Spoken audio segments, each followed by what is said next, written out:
Good evening all. நேற்று நம்ம பிஎன்டபிள்யூஎஸ் எடுத்தோம் இல்லையா, அதில் வந்து பிரேமா மேம் வந்து லாஸ்ட்டு அந்த செக்ஷன் 24 ஒரு டவுட் கேட்டிருந்தாங்க. அதை கிளாரிஃபை பண்ணிவிட்டு நம்ம இன்றைக்கி பிஎன்எஸ் பார்க்க ஆரம்பிச்சிடலாம். ஸோ செக்ஷன் 24 வந்து sentence of imprisonment in default of ஃபைன்னா ஒன்றுமே இல்லை. ஒரு குற்றத்துக்கு வந்து பனிஷ்மெண்ட்டு கொடுக்கும்போது அதில் ஃபைனும் வந்து பனிஷ்மெண்ட்டாக கொடுக்குறாங்க. அப்படிங்கும்போது அந்த ஃபைனை அவர் கட்டணும் இல்லையா. சப்போஸ் அக்யூஸ்ட் வந்து அந்த ஃபைனை கட்டாமல் விடுறாரு அப்படின்னா அதுக்கு அவருக்கு வந்து அந்த தவறுதல், அந்த ஃபைனை கட்டாமல் ஒரு தவறுகை புரிகிறாரு, அந்த தவறுகைக்காக ஒரு பனிஷ்மெண்ட்டை வந்து கொடுக்கறதுக்கு பேர் தான் imprisonment in default of fine. So fine pay பண்ணுறதுல அவர் டிஃபால்ட் கமிட் பண்ணுறாரு. அந்த டிஃபால்ட்டுக்காக ஃபர்தராக ஏற்கனவே அவர் செஞ்ச குற்றத்துக்கு இம்ப்ரிசான்மெண்ட் கொடுத்துருக்காங்கன்னா அந்த இம்ப்ரிசான்மெண்ட்டுக்கு அடிஷ்னலாக இந்த ஃபைன் கட்டாததுக்கு இன்னொரு ஃபர்தர் இம்ப்ரிசான்மெண்ட்டு.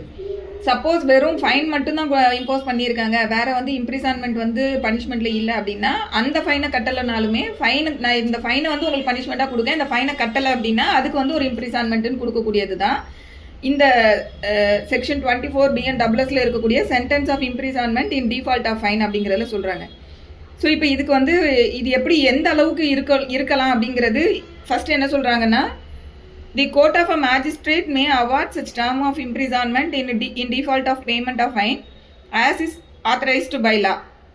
ஸோ சட்டம் வந்து என்ன ஆத்தரைஸ் பண்ணியிருக்கோ அந்த மேனரில் வந்து இந்த டிஃபால்ட்டு ஃபைனுக்காக ஒரு இம்ப்ரிசான்மெண்ட்டை வந்து மேஜிஸ்ட்ரேட் வந்து கொடுக்கலாம் அப்படிங்கிறது தான் அந்த ஃபஸ்ட் பார்ட்டில் வந்து சொல்கிறாங்க. ஸோ ஆத்தரைஸ்டு பை லானா இந்த ஃபைனுக்கானது ஒரு ஃபர்தராக இம்ப்ரிசான்மெண்ட் கொடுக்குறாங்கங்கும் போது அது எப்படி இருக்கணும் அப்படிங்கிறது நமக்கு அங்கே பிஎன்எஸ்ல இருக்குது. நம்ம ஏற்கனவே பல ப்ரீவியஸ் கிளாஸில் பார்த்துருக்கோம். ஸோ அப்போ அந்த ஃபைன் வந்து எப்படி இருக்கணும், அதுக்கு வந்து கட்டலை அப்படின்னா மேக்ஸிமம் எவ்வளோ கொடுக்கலான்ற மாதிரிலாம் ஃபைன் தொடர்புப்பட்டது பிஎன்எஸ்லையும் இருக்குது. ஸோ ஆத்தரைஸ்டு பை லாங்கும்போது இது தொடர்பாக வேறு சட்டத்தில் என்ன மாதிரி ஆத்தரைஸ் பண்ணப்பட்டிருக்கோ அந்த மன்னரில் கொடுக்கலாங்கிறது தான் ஃபஸ்ட்டு. அடுத்து provided the term is not in excess of the power of the magistrate under section 23.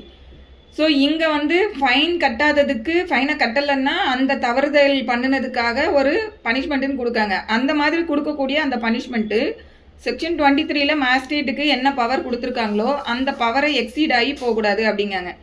So fine கட்டலைன்னா ஒரு பனிஷ்மெண்ட் கொடுக்கலாம், ஒரு தண்டனை கொடுக்கலாம், ஒரு பர்டிகுலர் பீரியட் வந்து இம்ப்ரிசான்மெண்ட்டில் இருங்கன்னு சொல்லலாம். அந்த மாதிரி அந்த இம்ப்ரிசான்மெண்ட் வந்து செக்ஷன் 23ல வந்து செகண்ட் கிளாஸ் ஜுடிஷியல் மேஜிஸ்ட்ரேட் அப்படின்னா 1 year வரைக்கும் இம்ப்ரிசான்மெண்ட் கொடுக்கலாம், ஃபர்ஸ்ட் கிளாஸ் மேஜிஸ்ட்ரேட்னா 3 years வரைக்கும் இம்ப்ரிசான்மெண்ட் கொடுக்கலாம், சீஃப் ஜுடிஷியல் மேஜிஸ்ட்ரேட்னா 7 years வரைக்கும் இம்ப்ரிசான்மெண்ட் கொடுக்கலாம்னு இருக்கு இல்லையா. ஸோ அந்த மாதிரி அந்த 23ல அவங்களுக்கு என்ன மேக்ஸிமம் இம்ப்ரிசான்மெண்ட் கொடுக்கலாம்னு இருக்கோ அதை தாண்டி போகக்கூடாதுன்றது ஃபர்ஸ்ட் ரூல்.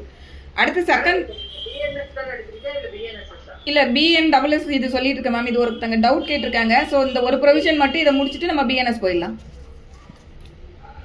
ஓகேவா மேம்? ஓகே. ஸோ செகண்டில் என்ன சொல்கிறாங்க, மொத்தம் 2 ரூல் சொல்கிறாங்க. அதில் ஃபர்ஸ்ட் ரூல் இது. செகண்ட் ரூல் என்னென்னா, shall not where imprisonment has been awarded as part of the substantive sentence exceed 1/4 of the term of imprisonment which the magistrate is competent to inflict as punishment for the offense otherwise than as imprisonment in default of payment of the fine அப்படிங்காங்க.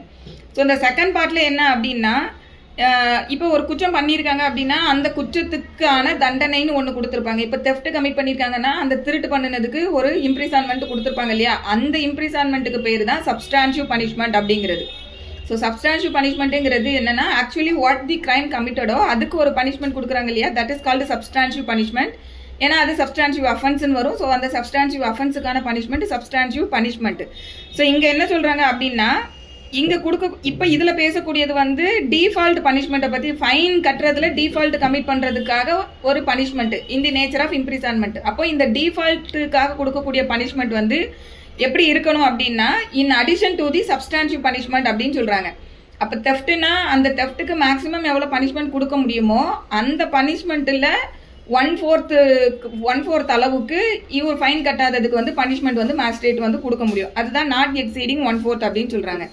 So அந்த தெஃப்ட்டுக்கு magistrate வந்து இப்போ 7 years வரைக்கும் தெஃப்ட்டுக்கு punishment கொடுக்கலாம்னு power இருக்கும்போது magistrate வந்து 1 year தான் punishment கொடுக்காருன்னா அந்த 1 yearல 1/4 கிடையாது. அவர் 7 years வரைக்கும் பனிஷ்மெண்ட் கொடுக்கலாம்னு நாங்கள் தெஃப்ட்டுக்கு ப்ரொவிஷனில் சொல்லியிருக்காங்கும்போது அந்த 7 yearல 1/4 வரைக்கும் இந்த ஃபைனை கட்டாமல் டிஃபால்ட் கமிட் பண்ணுறாங்கன்னா 7 yearல 1/4 வந்து ஃபர்தராக டிஃபால்ட் சென்டென்ஸ்னு சொல்லி கொடுக்கறதுக்கு மேஜிஸ்ட்ரேட்டுக்கு வந்து பவர் இருக்குது. ஸோ இதுதான் வந்து second rule. Then subclass 2ல the imprisonment awarded under this section may be in addition to a substantive sentence of imprisonment for the maximum term awarded by the magistrate under section 23. So இந்த default of ஃபைனுக்காக கொடுக்கக்கூடிய இந்த punishment அடிஷ்னலாக தானே இதை கொடுக்குறாங்க. So இந்த punishment வந்து மெயினான அந்த சப்ஸ்டான்டிவ் அஃபென்ஸுக்கு கொடுக்கப்பட்ட சப்ஸ்டான்டிவ் சென்டென்ஸ் இருக்கு இல்லையா, அது கூட அடிஷனாக செயல்படும். ஸோ அந்த மெயின் பனிஷ்மெண்ட்டுக்குள்ளேயே இதையும் சேர்க்க முடியாது. இப்போ 3 years வந்து அவங்க பனிஷ்மெண்ட் கொடுத்துருக்காங்க, ஒரு சப்ஸ்டான்டிவ் பனிஷ்மெண்ட்டாக 3 years கொடுத்துருக்காங்கன்னா ஃபைனுக்கு வந்து ஒரு 1/4 வந்து 3 yearsல 1/4 கொடுக்காங்கங்கும் போது இந்த 1/4 வந்து 3 years + 1/4 அப்படி போகும். அந்த 3 yearக்குள்ளே இது அடங்காது. ஸோ அதுதான் வந்து இந்த சப்கிளாஸ் 2. ஸோ இது புரிஞ்சிருக்கும்னு நினைக்கிறேன். பிரேமா மேம் உங்களுக்கு புரிஞ்சிருக்கும்னு நினைக்கிறேன். ஓகே. ஸோ இன்னைக்கு நம்ம பார்க்க போகிறது BNS.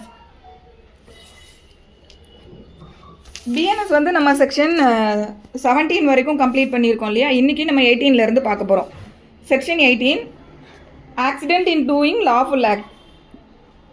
Nothing is an offence which is done by accident or misfortune and without any criminal intention or knowledge in the doing of a lawful act in a lawful manner by lawful means and with proper care and caution. So ஒரு செயல் வந்து செய்யப்பட்டிருக்கு, அது வந்து லாஃபுல்லான சட்டப்படி செய்யக்கூடிய ஒரு செயல் தான். அந்த செயலை செய்யும்போது சட்டப்படி நான் என்ன ஒரு செய்வதற்கான ஒரு மேனர் என்ன லாவே அலோவ் பண்ணுது, அந்த மாதிரி லாஃபுல் மேனரில் செய்யும்போது த்ரூ லாஃபுல் மீன்ஸ் வந்து நான் ஒரு விஷயத்த செய்கிறேன். எல்லாமே லாஃபுல்லான விஷயங்கள் தான். ஆனால் அந்த இடத்துல ஆக்சிடென்ட்டாவோ மிஸ்ஃபார்ச்சூனாவோ ஒரு விஷயம் நடக்குதுன்னும் போது தட் இஸ் நாட் அஃபென்ஸ் அப்படிங்கிறது தான் செக்ஷன் 18. ஸோ இதில் இந்த இல்லஸ்ட்ரேஷன் வந்து என்ன சொல்லியிருக்காங்கன்னா, A is at walk with hatchet, the head flies off and kills a man who is standing by. Here, if there was no want of proper caution on the part of A, his act is excusable and not an offense அப்படின்னு சொல்கிறாங்க. So இங்கே ஏ என்ன பண்ணுறாரு அப்படின்னா, ஒரு கோடாரி வச்சு வேலை பார்த்துட்ருக்காரு. ஸோ இப்போ அந்த அதில் உள்ள அந்த ஹெட் போர்ஷன் வந்து கலண்டு போய் பக்கத்தில் நின்றுட்டு இருந்த ஒரு மனிதர் மேலே வந்து பட்டுருது. இப்போ அவர் வந்து அந்த இதை வச்சு மரத்தை வெட்டிட்டு இருக்காருன்னு வச்சுக்கோங்க. ஸோ அந்த ஹெட் போர்ஷன் வந்து கீழே நின்றுட்டு இருந்த ஒரு பர்சன் மேலே பட்டுருது. ஸோ இப்போ இந்த இடத்துல வந்து அவர் அஃபென்ஸ் கமிட் பண்ணலை அப்படின்றது தான் இதில் சொல்கிறாங்க. சப்போஸ் இதில் கண்டிஷன் என்ன அப்படின்னா, டியூ கேர் அண்ட் காஷனில் வந்து அந்த பர்சன் வந்து செயல்பட்டுருக்கணும். கேர் காஷன் இல்லாமல் செயல்பட்டுருந்தாங்கன்னா அவங்க வந்து இதை கிளைம் பண்ண முடியாது. ஸோ உரிய கவனத்தோடு செயல்பட்டுருந்தாங்க அப்படிங்கும்போது இந்த எக்ஸப்ஷனுக்கு கீழே அவங்க வந்து டிஃபென்ஸை ரைஸ் பண்ண முடியும். இதுதான் செக்ஷன் 18. ஸோ இதில் வந்து இந்த பெனிஃபிட்டை வந்து இந்த இதுலேருந்து கிரிமினல் லைபிலிட்டியிலேருந்து என்னை ரிலீவ் பண்ணுங்கள் அப்படின்னு கிளைம் பண்ணணும் அப்படின்னா அந்த கமிட்டடான அந்த விஷயம் வந்து ஆக்சிடென்ட் ஆர் மிஸ்ஃபார்ச்சூன் அப்படிங்கிற நேச்சரில் இருக்கணும். வித்தவுட் எனி கிரிமினல் இன்டென்ஷன் அதை காஸ் பண்ணி அந்த விஷயம் நடந்திருக்கணும். அதே போல் அதாவது கிரிமினல் இன்டென்ஷன் ஆர் நாலேஜ், அதாவது அந்த கோடாரியை வந்து வச்சு வேலை பார்த்துட்டு இருக்கும்போது அவர் நம்ம இதை வச்சு வெட்டும்போது அவரே வந்து ஸ்க்ரூவெல்லாம் லூஸ் பண்ணி விட்டு நம்ம பக்கத்தில் இருக்கவங்க மேலே போய் இதை விழுந்து அவனுக்கு ஏதாவது ஆகட்டும்ன்ற நோக்கத்துலலாம் அப்படிலாம் செயல்பட்டுருக்கக்கூடாது. ஸோ அப்படி அவர் செயல்படுறாருன்னா அங்கே வந்து இன்டென்ஷன் அண்ட் நாலேஜ்ன்றது வந்துடும். So without any criminal intention or knowledge வந்து அவர் அதை செயல்பட்டுருக்கணும். அதுக்கப்புறம் in a lawful manner by lawful means with proper care and caution. So இவ்வளோ இன்க்ரீடியன்ஸும் இருந்ததுன்னா இந்த ஆக்சிடென்ட் இது வந்து ஆக்சிடெண்ட்டாக நடந்தது அப்படின்ற டிஃபென்ஸை வந்து அக்யூஸ்ட் வந்து ரைஸ் பண்ண முடியும். ஸோ இதுதான் வந்து செக்ஷன் 18. இதில் வந்து ஆக்சிடெண்ட் அப்படின்னா என்ன அப்படின்னு பார்க்கும்போது without once knowledge and beyond expectation. ஒருத்தரோட நாலேஜ் இந்த மாதிரி ஒன்று நடக்கும்ன்ற நாலேஜ் அவருக்கு இருந்திருக்காது, அவர் அந்த மாதிரி எதிர்பார்த்துருக்கவே மாட்டார். அந்த மாதிரியான ஒரு விஷயத்தை தான் வந்து நம்ம என்ன சொல்லுவோம்னா ஆக்சிடெண்ட் அப்படின்னு சொல்லி நம்ம சொல்லுவோம். அதே போல் மிஸ்ஃபார்ச்சூன் அப்படின்னு சொல்லும்போதும் நம்மளால் வந்து அந்த ஹார்ம்ஃபுல் கான்சிக்வன்சஸ் அதனால் வரக்கூடிய ரிசல்ட்டிங் இன்ஜுரி இதெல்லாம் வந்து ஆன்டிசிபேட் பண்ணியிருக்க முடியாது. ஸோ ரெண்டுமே அந்த மீனிங் தான், மிஸ்ஃபார்ச்சூன் அண்ட் ஆக்சிடெண்ட்.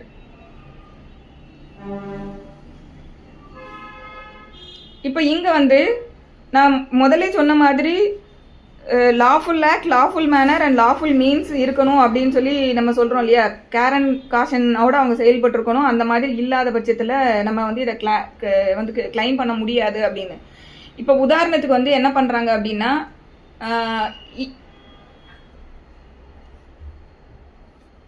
இந்த 18க்கு உள்ள எக்ஸப்ஷன் வந்து சில கேசஸை பொறுத்த வரைக்கும் சில இன்னும் கொஞ்சம் தூரத்துக்கு வந்து எக்ஸ்டெண்ட் ஆகும். எப்படின்னு பார்த்தோன்னா, இப்போ ஒரு இல்லஸ்ட்ரேஷன் சொல்கிறேன். இதில் வந்து ஒருத்தர் என்ன பண்ணுறாரு அப்படின்னா, ஒரு காட்டில் வந்து ஒரு நரி இருக்குது. அந்த ஜங்கிளில் போயிட்டு அன்லைசன்ஸ்டு கன்னை வச்சு ஒரு நரியை ஷூட் பண்ணுறாருன்னு வச்சுக்கிடுவோம். ஸோ அந்த மாதிரி ஒரு ஷூட் பண்ணும்போது இந்த கன் ஷூட்டில் ஒரு மனிதர் கொல்லப்படுறாரு. அவர் வந்து ஒரு புதருக்கு பின்னாடி இருந்திருக்காரு. இவர் நரியை ஷூட் பண்ணுறாரு. அது அந்த பக்கம் ஒரு புதர் இருந்திருக்கு. அதுக்கு பின்னாடி ஒரு மனுஷன் இருந்திருக்காங்க. அவங்க இறந்து போயிட்டாங்க. ஸோ இப்போ இந்த இடத்துல வந்து இவர் மர்டர்ன்ற இதுக்கு கீழே வந்து லயபிலிட்டி வருவாரா, கிரிமினல் லயபிலிட்டி வருமா அப்படின்னு கேட்டோம்னா இங்கே வராது. ஆக்சுவலி அவர் யூஸ் பண்ண அந்த கன் அது அன்லைசன்ஸ்டு கன்னாக இருந்தாலுமே அவரை வந்து நம்ம மர்டருக்கு பனிஷ் பண்ண முடியாது. ஏன் அப்படின்னா அவருக்கு வந்து இந்த மேனை வந்து கில் பண்ணணும், இவரை கொலை பண்ணணுன்றது வந்து இன்டென்ஷனோ நாலேஜோ எதுவுமே கிடையாது. ஸோ இந்த இடத்துல வந்து என்னவாகும்னா, ஒரு அன்லைசன்ஸ்டு கன் யூஸ் பண்ணினதுக்கு அந்த விஷயங்களுக்கெல்லாம் வந்து ஹீ இஸ் கிரிமினலி லயபிள்ன்றது போகும். பட் மர்டருக்கு வந்து இவரை சார்ஜ் பண்ண முடியுமா அப்படின்னா சார்ஜ் பண்ண முடியாது. ஸோ இந்த ப்ரொவிஷனுக்கு கீழே இந்த மாதிரியான கேசஸ்லையும் வந்து நமக்கு வந்து நிறைய ஜட்ஜ்மெண்ட்ஸ் வந்து இருக்குது. ஸோ ஒரிஜினலாக நடந்தது வந்து ஒரு ஒரு ஒரு மரணம் ஏற்பட்டிருக்கலாம். பட் அந்த மரணத்தை அவங்க வந்து இன்டென்ட் பண்ணியிருக்க மாட்டாங்க. அந்த மரணம் வந்து அவங்களோட இது பண்ணுற மூலமாக பின்னாடி ஒருத்தர் இருக்காருன்ற ஒரு நாலேஜுக்கு கூட வந்திருக்காரு. ஸோ இந்த மாதிரியான விஷயத்தில் ஒரு அன்லைசன்ஸ்டு கன்னை பயன்படுத்தி நடத்தியிருந்தா கூட இந்த இதுக்கு கீழே வந்து எக்ஸப்ஷன் கிளைம் பண்ண முடியும். ஸோ இப்போ நான் சொன்னேன் இல்லையா, இந்த உதாரணம் சொன்ன ஜட்ஜ்மெண்ட் வந்து ஸ்டேட் வர்சஸ் ரங்கஸ்வாமி. ஏன் அப்படின்னா அவருக்கு வந்து அந்த மரணத்தை ஏற்படுத்தணுங்கிறது அப்படின்ற அந்த மென்ஸ்ரியா வந்து அவருக்கு அந்த இடத்துல இல்லை.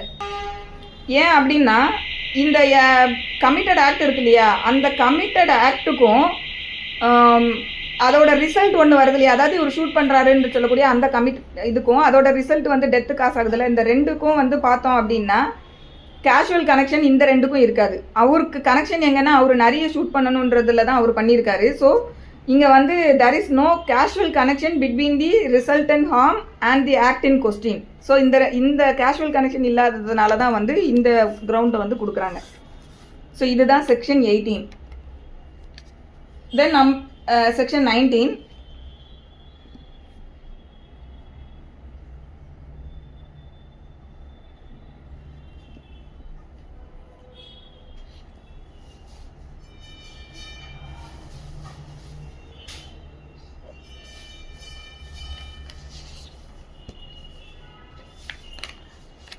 இப்போ இந்த செக்ஷன் 18 பார்த்தோம் இல்லையா, இப்போ கேஷுவல் கனெக்ஷன் இல்லைன்னு சொல்லிட்டு, பட் இதையே வந்து ப்ராப்பர் கேர் அண்ட் இப்போ ஒரு ஒர்க் பிளேஸ் இருக்குது. அந்த ஒர்க் பிளேஸில் வந்து சேஃப்டி மெஷர்ஸ் வந்து எல்லாத்துக்கும் கொடுக்கணும், சேஃப்டி மெஷர்ஸோட இது பண்ணணும் அப்படிங்கிற மாதிரி சில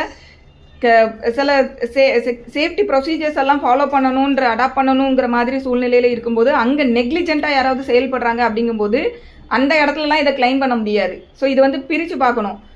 அதுதான் வந்து இவங்க செஞ்ச விஷயத்துக்கும் இதுக்கும் கேஷுவல் கனெக்ஷன் இருக்காங்கிறத பார்க்கணும். இன்னொன்று சில இடங்களில் வந்து சில ஸ்டாண்டர்ட்ஸை வந்து நம்ம ஃபாலோ பண்ணணும், ப்ரிகாஷனாக இருக்கணும், சேஃப்டி மெஷர்ஸ் எல்லாம் வந்து இது பண்ணணும் போது அதில் அவங்க பண்ணலங்கும் போது ஆட்டோமேட்டிக்காக அது நெக்லிஜென்ட்ன்ற ஆக்டுக்கு கீழே போகும். ஸோ நெக்லிஜென்ஸுக்கு கீழே ஒரு டெத் வந்து அக்கர் ஆகுதுன்னா அது ஒரு ப்ரொவிஷனுக்கு கீழே அஃபென்ஸாக மேட் அவுட் ஆகும். அப்போ அந்த இடத்துல வந்து அது லாஃபுல் ஆக்ட்ன்றதுக்கு கீழே வந்து ப்ராப்பர் கேர் அண்ட் காஷன் இருக்கு இல்லையா, ஸோ அந்த ஹெட்டிங்கில் வந்து அது அடிபட்டுரும். ஸோ இது வந்து அந்தந்த கேஸை பொறுத்து நெக்லிஜென்ஸ் வருதாங்கிறத பார்க்கணும். இன்னொன்று இந்த கேஷுவல் கனெக்ஷன் இதெல்லாம் வச்சு கேஸ் டு கேஸ் வந்து டிசைட் பண்ண வேண்டியது. Then section 19. Act likely to cause harm but done without criminal intent and to prevent other harm. Nothing is an offence merely by reason of its being done with the knowledge that it is likely to cause harm if it be done without any criminal intent to cause harm and in good faith for the purpose of preventing or avoiding other harm to person or property. So இங்கே வந்து nothing is an offence எது வந்து குற்றம் இல்லை அப்படின்னு சொல்கிறாங்க அப்படின்னா எதனால் குற்றம் இல்லைன்னு சொல்கிறாங்க. அதாவது ஒருத்தர் வந்து ஒரு விஷயத்த வந்து பண்ணுறாரு, அந்த விஷயம் குற்றம் இல்லை, என்ன காரணத்தினால அப்படின்னு பார்த்தோம்னா ஆக்சுவலி ஒரு அஃபென்ஸ் வந்து கமிட் ஆகுது, நம்ம செய்யக்கூடிய செயல்னால இந்த விஷயம் நடக்கும் அப்படிங்கிற நாலேஜும் அவருக்கு இருக்குது. அந்த நாலேஜோடு செஞ்சாலுமே இந்த ரீசன்னால அது வந்து அஃபென்ஸாக மாறாது அப்படிங்காங்க. ஸோ இது எந்த மாதிரி சூழ்நிலையில் அப்படின்னு பார்த்தோம்னா, ஒரு பெரியதாக இருக்கக்கூடிய ஒரு டேஞ்சரை அவாய்ட் பண்ணுறதுக்காக அதை விட சின்னதாக இருக்கக்கூடிய ஒரு ஹார்மை வந்து காஸ் பண்ணும்போது இந்த ப்ரொவிஷனை வந்து நம்ம எடுத்துக்கலாம். அதாவது இப்போ இந்த பின்னாடி இருக்கக்கூடிய இல்லஸ்ட்ரேஷனை பார்க்கும்போது ரொம்ப தெளிவாக புரியும். அதுக்கு முன்னாடி எக்ஸ்பிளனேஷன் பார்த்தலாம். Explanation it is question of fact in such a case whether the harm to be prevented or avoided was of such a nature and so imminent as to justify or excuse the risk of doing the act with the knowledge that it was likely to cause harm. இங்கே வந்து அதாவது ஒரு ஏற்கனவே இருக்கக்கூடிய ஒரு பெரிய ஒரு எமினென்ட்டாக உடனடியான மற்றும் ஒரு பெரிய தீங்கை அவாய்ட் பண்ணுறதுக்காக சின்ன தீங்கை கமிட் பண்ணுறாருன்னு நம்ம பார்க்குறோம் இல்லையா. அப்போ இந்த பெரிய தீங்கு அப்படிங்கிறது உடனடியாக நடக்கக்கூடியதா, அதே போல் இந்த பெரிய தீங்கை வந்து அவாய்ட் பண்ணுறதுக்காக தான் இவர் இந்த சின்ன தீங்கை கமிட் பண்ணினாரா அப்படிங்கிறதெல்லாம் வந்து பண்ணுறதுக்கு வந்து ஜஸ்டிஃபை பண்ணணும்னா அது வந்து அந்த கேஸோட ஃபேக்ட்ஸை வச்சு தான் நம்ம முடிவு பண்ண முடியும். அதாவது straight jacket formula straight jacket rule வந்து நம்ம இதில் சொல்ல முடியாது. கேஸோட ஃபேக்ட்ஸை வச்சு டிசைட் பண்ண வேண்டிய விஷயம். இமினன்சி இருந்ததா, இவர் அந்த ரிஸ்க்கை வந்து அவாய்ட் பண்ணணும்னா இந்த விஷயத்த நம்ம செஞ்சு ஆகணும் அப்படின்றத அதை ஜஸ்டிஃபை பண்ணுறது அளவுக்கு இல்லை ஒரு எக்ஸ்கியூஸ் கேட்குற அளவுக்கான அந்த இமினன்ட் டேஞ்சர் இருந்ததா அப்படிங்கிறதெல்லாம் வந்து ஃபேக்ட்ஸை வச்சு முடிவு பண்ண வேண்டிய விஷயம் அப்படிங்கிறது எக்ஸ்பிளனேஷனில் சொல்கிறாங்க. Then illustration A. The captain of a steam vessel suddenly and without any fault or negligence on his part finds himself in such a position that before he can stop his vessel he must inevitably run down a boat B with 20 or 30 passengers on board unless he changes the course of his vessel and that by changing his course he must incur risk of running down a boat C with only 2 passengers on board which he may possibly clear. So இங்கே என்ன அப்படின்னா, ஒரு நீராவி கப்பலோட captain இருக்கார், அவர் தான் ஏ. அவர் பக்கத்தில் எந்த விதமான தவறும் இல்லை, எந்த விதமான நெக்லிஜென்ஸும் அவர்கிட்ட இல்லை. ஸோ இந்த மாதிரி ஒரு சூழ்நிலையில் அவர் ஒரு பொசிஷனில் இருக்கார். என்ன அப்படின்னா, அவரோட அந்த கப்பல் இருக்கு இல்லையா, அதை வந்து நம்ம ஸ்டாப் பண்ணுறதுக்கு முன்னாடி இப்போ அந்த கப்பலை நான் ஸ்டாப் பண்ணுறேன் அப்படின்னா எனக்கு முன்னாடி ஒரு போட் இருக்குது. அந்த போட் வந்து பி, அதில் வந்து கிட்டத்தட்ட 20லேருந்து 30 பர்சன்டேஜ் இருக்காங்க. இப்போ நான் இதை நிப்பாட்டினேன்னா அது ஸ்ட்ரைக்டாக இப்போ எனக்கு அந்த போட் என் மேலே இடிச்சு 20லேருந்து 30 பேர் வந்து பர்சன்டேஜ் இறந்து போயிடுவாங்க.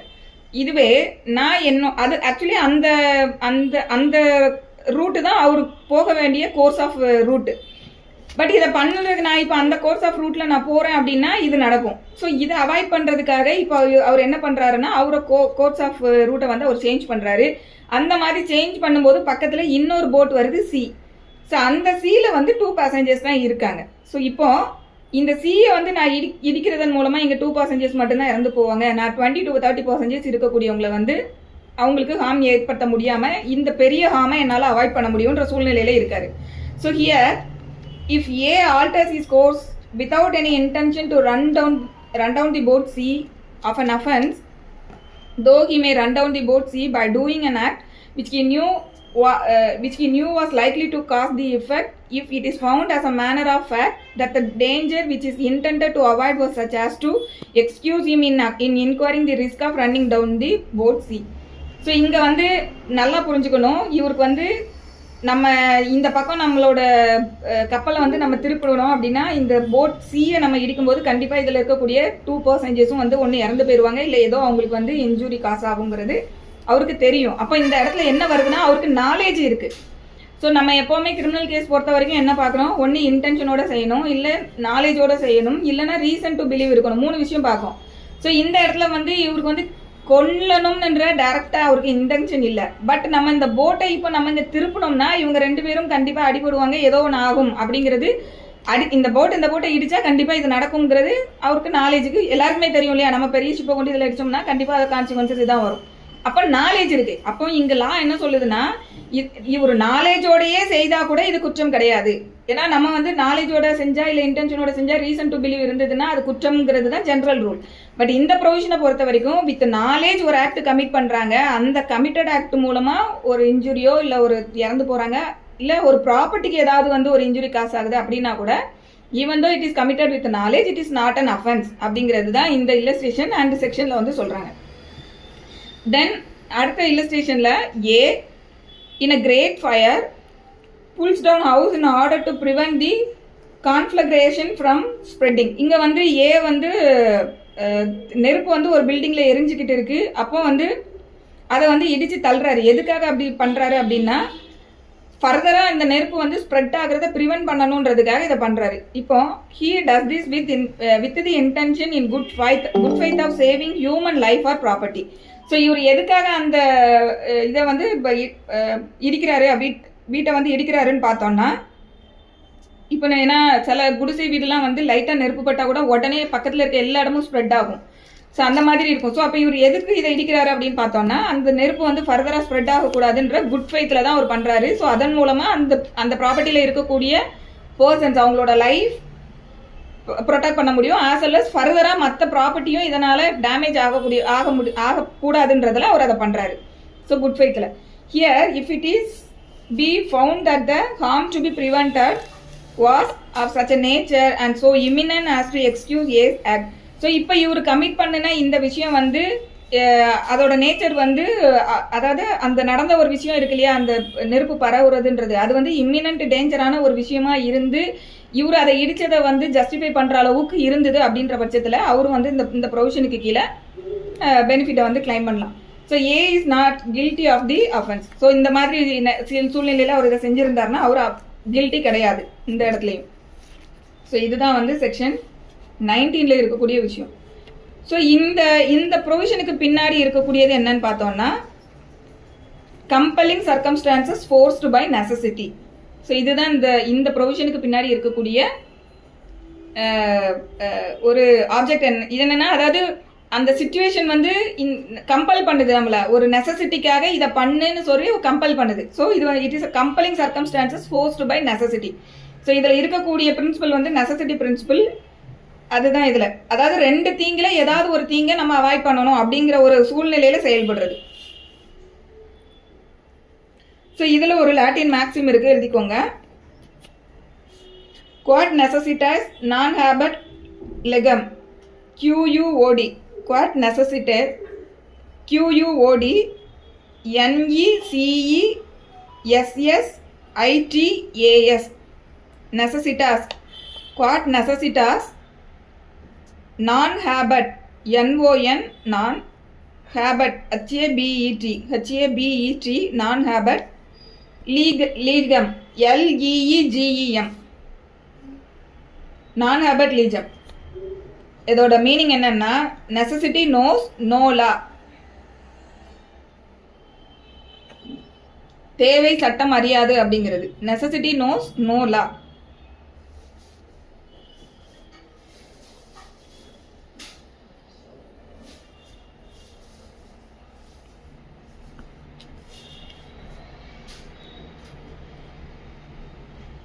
ஸோ இதுக்கு பின்னாடி இருக்கக்கூடியது வந்து நம்ம நெசசிட்டின்ற ஒரு தியரி பார்த்தோம். அதே போல் இதுக்கு பின்னாடி இன்னொரு தியரியும் சொல்லலாம், டாக்ட்ரின் ஆஃப் சால்வேஜ்னு சொல்லலாம். இதை டாக்ட்ரின் ஆஃப் சால்வேஜ்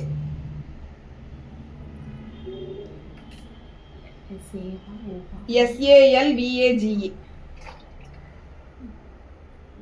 ஸோ அது என்னன்னா rescue of property and things from damage by fire etcetera இந்த மாதிரி. அதாவது ஏன்னா இந்த ப்ரொவிஷனை பொறுத்த வரைக்கும் இது வந்து ஒரு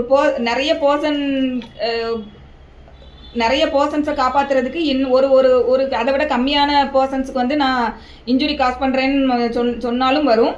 ஒரு ப்ராப்பர்ட்டியை வந்து நான் இப்போ ஒரு பெரிய லெவலான ப்ராப்பர்ட்டியை காப்பாற்றுறதுக்காக இதை பண்ணேன். ஸோ ரெண்டுக்குமே இது அப்ளை ஆகும், பர்சன் அண்ட் ப்ராப்பர்ட்டி ரெண்டுக்குமே அப்ளை ஆகும்.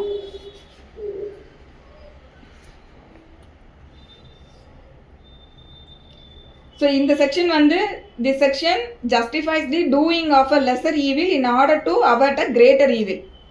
So this section justifies the doing of a lesser evil in order to avert a greater evil. Avatna AVERT. In order to avert AVERT.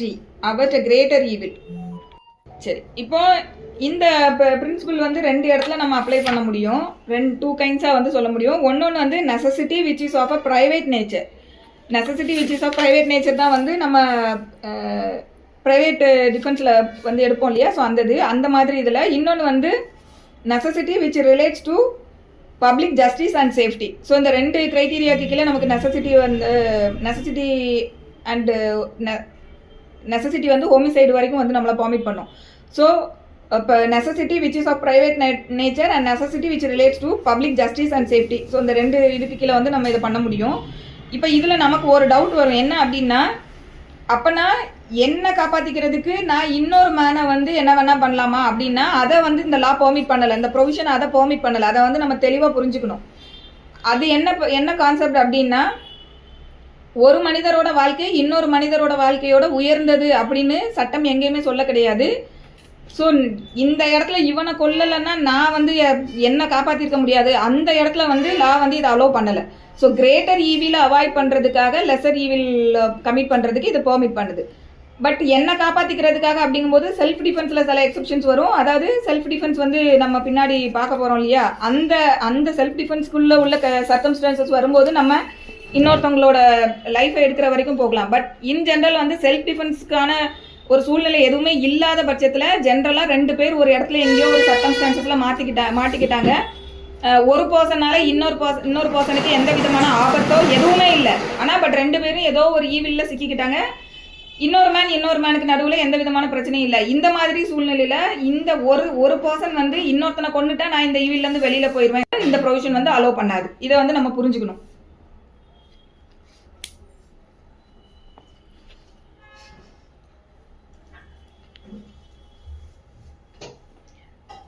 So இதுக்கு வந்து ஒரு exception என்ன அப்படின்னு பார்த்தோம்னா,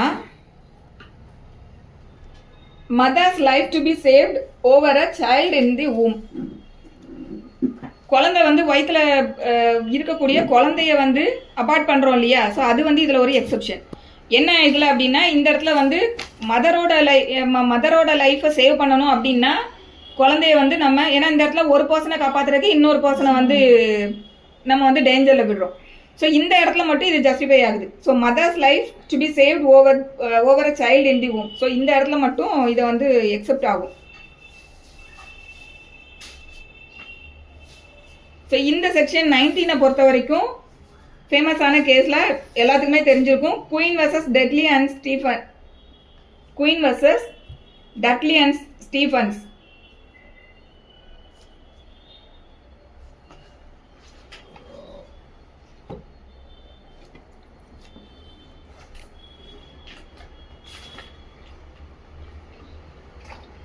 so இந்த Dudley and Stephen's கேஸில் என்ன நடந்திருக்கும் அப்படின்னா, ஒரு புயல்னால வந்து இவங்க போய்கிட்டு இருந்த கப்பல் வந்து அடிச்சுட்டு போயிருக்கும். ஸோ அப்போ வந்து அவங்க அதை பொதுவாகவே கப்பலில் போகிறவங்க வந்து ஏதாவது ஸ்ட்ரோம் இந்த மாதிரியான அன்எக்செப்டடான ஒரு விஷயம் நடக்கும்போது தன்னை காப்பாற்றிக்கிறதுக்கு தேவையான அளவுக்கு ஃபுட்டெல்லாம் வந்து அவங்க கேரி பண்ணிட்டு தான் போவாங்க. பட் ரொம்ப நாள் வந்து அவங்களால கரை சேர முடியல அப்படிங்கும்போது அந்த ஃபுட்டு முடிஞ்சிருச்சுன்னா அந்த மாதிரி சூழ்நிலையும் வரும்ல. ஸோ அந்த மாதிரி ஒரு சுச்சுவேஷனில் தான் இந்த கப்பல் வந்து மாறி இருக்கும். ஸோ அதில் வந்து ஃபுட்டும் எல்லாமே தீர்ந்து போயிருக்கும்.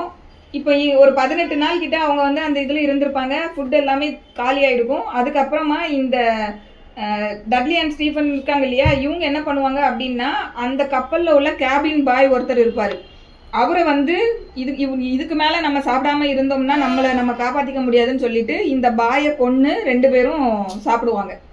ஸோ அதுக்கப்புறமா கப்பல் வந்து கரை சேர்ந்துரும். அப்போ இவங்க மேலே வந்து குற்றம் சாட்டப்படும். இவங்க 2 பேர் மேலேயும் குற்றச்சாட்டு வரும்போது அவங்க இந்த டிஃபென்ஸை எடுப்பாங்க. நாங்கள் வந்து இந்த இடத்துல இன்னொன்று அவங்க என்ன டிஃபென்ஸ் ரைஸ் பண்ணுவாங்கன்னா, இந்த பாய் வந்து ரொம்ப வீக்கரான ஒரு பொசிஷனில் தான் இருந்தார், நாங்கள் வந்து இவரை கொண்டு சாப்பிடலன்னாலுமே இவர் வந்து இறந்து தான் போயிருப்பார் எங்களுக்கு முன்னாடி. ஸோ அதனால நாங்கள் வந்து அவரை கொண்டுட்டு அந்த மாதிரி ஒரு இதில் இல்லைனாலுமே அவர் இறந்து தான் போயிருப்பாருன்னு டிஃபெண்ட் பண்ணுவாங்க. பட் கோர்ட் வந்து இந்த ஆர்குமெண்ட்ஸ் எல்லாத்தையுமே வந்து ரிஜெக்ட் பண்ணிவிட்டு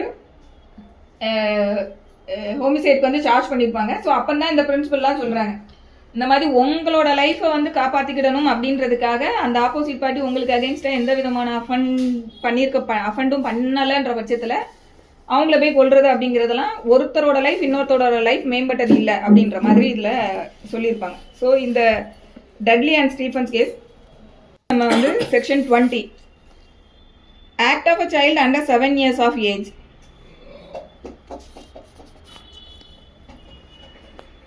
nothing is an offence which is done by a child under 7 years of age. 7 வயதிற்கு உட்பட்ட குழந்தை வந்து என்ன பண்ணினாலும் அவங்க பண்ணுறது எதுவும் அஃபென்ஸ் கிடையாது அப்படிங்கிறது. ஸோ இங்கே இதில் வந்து கம்ப்ளீட்டாக அவங்களுக்கு வந்து ஒரு ப்ரொடெக்ஷன் வந்து கொடுத்துட்றாங்க. 7 yearsக்கு கீழே இருக்கக்கூடிய குழந்தைய பொறுத்த வரைக்கும் கம்ப்ளீட் ப்ரொடெக்ஷன் இருக்குது. அதுக்கு அடுத்தது வந்து செக்ஷன் 21 வந்து கம்ப்ளீட் ப்ரொடெக்ஷன் கொடுத்துருக்க மாட்டாங்க, அது வந்து கண்டிஷனாக இருக்கும். ஸோ இந்த இந்த இந்த செக்ஷன் 20க்கு பின்னாடி இருக்கக்கூடியது என்ன அப்படின்னா டோலி இன்கபேக்ஸ் அப்படின்னு சொல்லுவாங்க. டோலி இன்கபேக்ஸ். ஸோ செக்ஷன் 20 பொறுத்த வரைக்கும் totally absolve child under 7 years of age from criminal responsibility. டோட்டலாக அப்சால்வ் பண்ணிடுறாங்க. எதுல இருந்துன்னா கிரிமினல் ரெஸ்பான்சிபிலிட்டியிலேருந்து. தென் செக்ஷன் 21 வந்து பார்ஷியல் இம்யூனிட்டி கொடுத்துருப்பாங்க. பார்ஷியல் இம்யூனிட்டி வந்து அங்கே 7 yearsக்கு மேலே உள்ள ஒரு குழந்தை 12 years வரைக்கும் உள்ள குழந்தைய பொறுத்த வரைக்கும். ஸோ அங்கே வந்து பார்ஷியல் இம்யூனிட்டி கொடுத்துருப்பாங்க.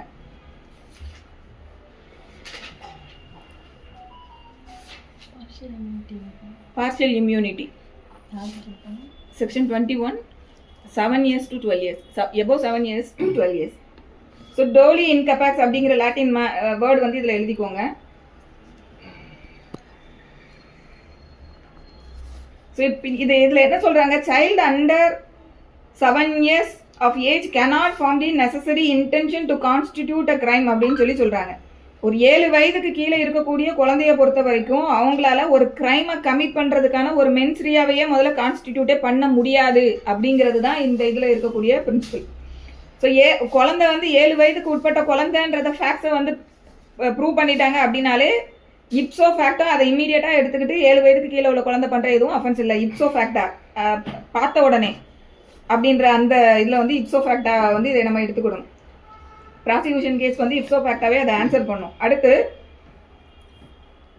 இந்த 7 yearsக்கு கீழே இருக்கக்கூடிய குழந்தையை பொறுத்த வரைக்கும் எது கமிட் பண்ணாலும் அஃபென்ஸ் இல்லைன்னு சொல்கிறேன். It extend to special enactments also. So special லாவுக்கும் வந்து இது எக்ஸ்டெண்ட் ஆகும். ஏன்னா நம்ம முன்னாடியே பார்த்துருக்கோம் டெஃபினிஷனில் இருக்கக்கூடியது வந்து எல்லாமே ஸ்பெஷல் லாவுக்கும் என்னென்னா நம்ம எதை படித்தாலும் இந்த ஜென்ரல் எக்ஸப்ஷனுக்கு கட்டுப்பட்டு பார்க்கணும். இதில் இருக்கக்கூடியது வந்து ஸ்பெஷல் லாவில் ஒரு விஷயம் சொல்லியிருக்காங்கன்னா ஸ்பெஷல் லா தான் ப்ரிவேல் ஆகும். இன்னொன்று இதில் இருக்கக்கூடிய ஜென்ரல் எக்ஸப்ஷன்ஸ் எல்லாமே ஸ்பெஷல் எனாக்ட்மெண்ட்ஸுக்கும் எக்ஸ்டெண்ட் ஆகும். ஸோ இது எல்லாமே நம்ம பார்த்துருக்கோம். ஸோ இந்த 7 வந்து அங்கேயும் எக்ஸ்டெண்ட் ஆகும்.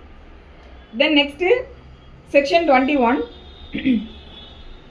Act of a child above 7 and under 12 years of immature understanding.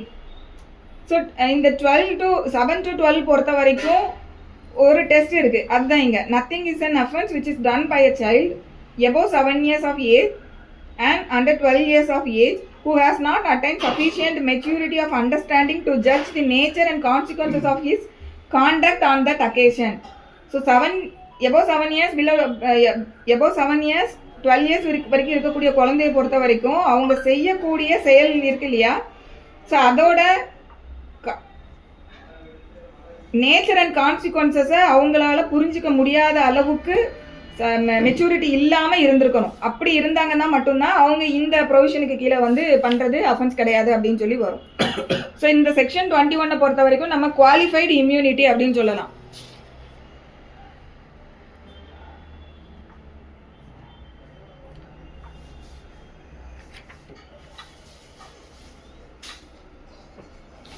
So இங்கே என்ன தேவை அப்படின்னா requisite degree of understanding and maturity. அவங்களுக்கு வந்து தேவைப்படுற அளவுக்கு அண்டர்ஸ்டாண்டிங் கெப்பாசிட்டியும் மெச்சூரிட்டியும் இருக்கா அப்படிங்கிறது எதை பொறுத்து அப்படின்னா to judge the nature and consequences of his contact.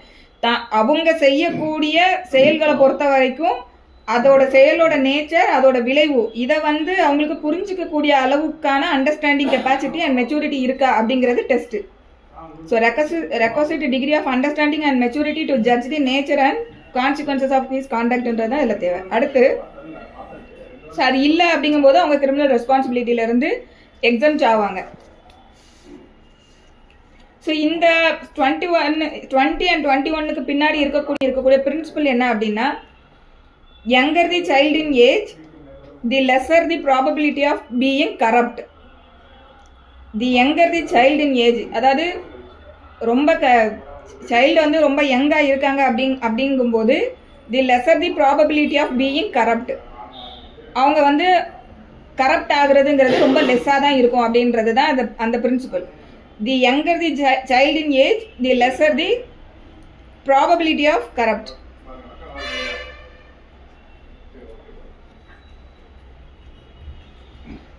So இதில் இன்னொரு லீகல் மேக்ஸிம் வந்து எழுதிக்கோங்க. மலிஷியா சப்ளட் ஏட்டேட்டம். ஸோ இந்த மேக்ஸிம் எழுதிக்கிட்டீங்க இல்லையா, மலிஷியா சப்ளட் ஏட்டாட்டம் வந்து AETATEM, AETATEM.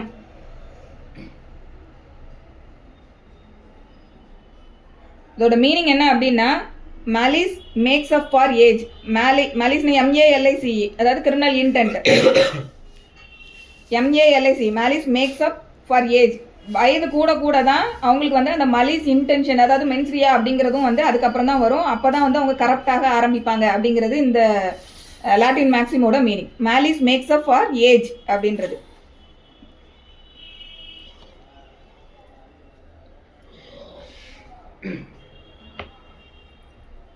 இப்போ இந்த 7 to 12 பொறுத்த வரைக்கும் அவங்களுக்கு வந்து அவங்க செய்யக்கூடிய செயலோட கான்சிக்வன்சஸ், நேச்சர் அண்ட் கான்சிக்வன்சஸ் வந்து அண்டர்ஸ்டாண்ட் பண்ணக்கூடிய கெப்பாசிட்டி இருக்கான்னு பார்க்கணும்னு லா சொல்லுது.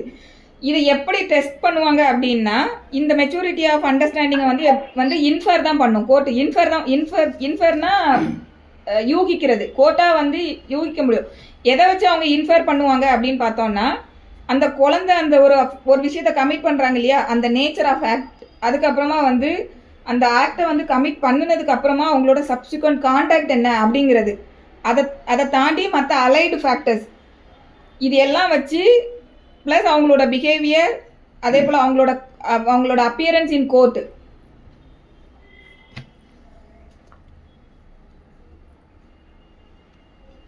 சைல்டை பற்றி கேட்டால் இது எல்லாத்தையும் எழுதணும். சும்மா வாய் பார்த்துட்டு உட்காந்துருக்கீங்க. என்னது சரிங்க சொல்ல, இதெல்லாம் அப்ஜெக்டிவ் டைம்ல கேட்கும்போது இந்த பாயிண்ட்ஸ் எல்லாம் எழுதுறோம்.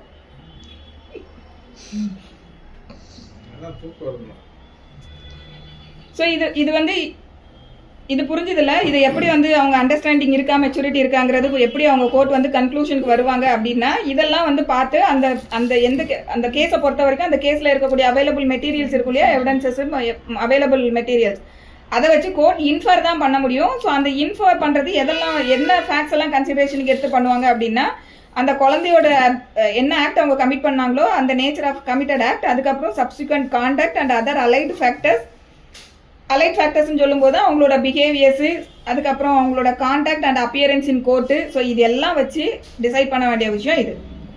இப்போ நம்ம வந்து செக்ஷன் 22 பார்க்க போகிறோம். Act of a person of unsound mind. Nothing is an offence which is done by a person who at the time of doing it by reason of unsoundness of mind is capable of knowing the nature of the act, or that he is doing what is either wrong or contrary to law. So இங்கே வந்து section 22 வந்து unsound மைண்டில் இருக்கக்கூடிய ஒரு person பண்ணக்கூடியது வந்து offence கிடையாது. எப்போ அப்படின்னா, அவங்க அந்த அஃபென்ஸை கமிட் பண்ணின நேரத்தில் அவங்க அன்சவுண்ட் மைண்டாக இருந்திருக்கணும். ஸோ அதுக்கப்புறம் அந்த ரீசன் ஆஃப் அன்சவுண்ட்னஸ் ஆஃப் மைண்டுன்றதுனால அவங்க வந்து அந்த நேச்சர் ஆஃப் ஆக்டை வந்து அவங்களால incapable of understanding the nature of act அந்த மாதிரி இருந்திருக்கணும். அப்படி இல்லாட்டி நம்ம செய்கிறது சட்டப்படி சரியா தவறா அப்படிங்கிறத அவரால் புரிஞ்சிக்க முடியாமல் அவர் இருந்திருக்கணும். ஸோ இந்த 2 கண்டிஷன் இருக்கும்போது தான் இந்த செக்ஷன் 22 வந்து செயல்பாட்டுக்கு வரும். ஸோ இதோட பிரின்சிபல் என்ன அப்படின்னு பார்த்தோம்னா, இதில் இருக்கக்கூடிய லீகல் மேக்ஸிமம் எழுதிக்கோங்க. ஸோ ஃபியூரியாசியஸ் ஃபுராரே சூ பியூனியர். இதோட அர்த்தம் என்ன அப்படின்னு பார்த்தோம்னா, a man is punished by his own madness அப்படிங்கிறது. அதாவது இப்போ ஒரு குழந்தை அப்படின்னு சொல்லும்போது அது அவங்க இன்னும் அண்டர்ஸ்டாண்ட் பண்ணக்கூடிய ஒரு சூழ்நிலைக்கு வளர அவங்க வந்துருவாங்க. அட்லீஸ்ட் அவங்க வந்து ரெகுலேட் ஆவாங்க, அது வாய்ப்பு இருக்கு. பட் மேட்னஸ் அப்படின்னு சொல்லும்போது அது அவங்களுக்கு அந்த மேட்னஸ் இருக்கிறதே அவங்களுக்கு வந்து ஒரு தண்டனையாக இருக்கிற மாதிரியான ஒரு விஷயம். ஸோ அந்த மாதிரியான பீப்புளுக்கு மேலே அடிஷ்னலாக வந்து அவங்க பண்ணினதுக்கு வந்து ஒரு இது வந்து நம்ம கொண்டு வர முடியாது அப்படின்ற மாதிரியான ஒரு மீனிங் வந்து இதை டினோட் பண்ணுது. A madman is punished by his own madness அப்படிங்கிறது இதோட மீனிங். அடுத்து இதுலேயே வந்து இன்னொரு maxim, furiasus absentis loco est. Furiasus absentis loco est. Furious, furiasus absenti, absentis, absence நம்ம சொல்றோம்ல அதே தான், absentis, absentis loco est, locoest, loco est. இதோட மீனிங் என்ன அப்படின்னா, a madman is like one who is absent. A madman is like one who is absent. அதாவது ஒரு madman வந்து குற்றம் பண்ணா கூட அவன் அந்த இடத்துல இல்லவே இல்லை அப்படிங்கிற மாதிரி தான் எடுத்துக்கணும், அவன் அந்த இடத்துல ஆப்சென்ட்ன்ற மாதிரி. ஸோ அந்த மாதிரி ஒரு மீனிங்கை கன்வே பண்ணுறது. A madman is like one who is absent. அடுத்து இன்னொரு மேக்ஸிம் இதில், furiasus nulla voluntas est. Furiasus nulla voluntas est.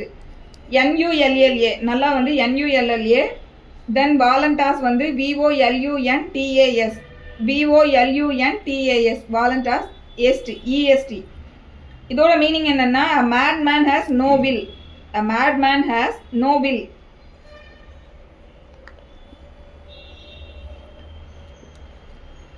So இது எல்லாமே இந்த ப்ரொவிஷனுக்கு பின்னாடி இருக்கக்கூடிய மேக்ஸிம்ஸ்.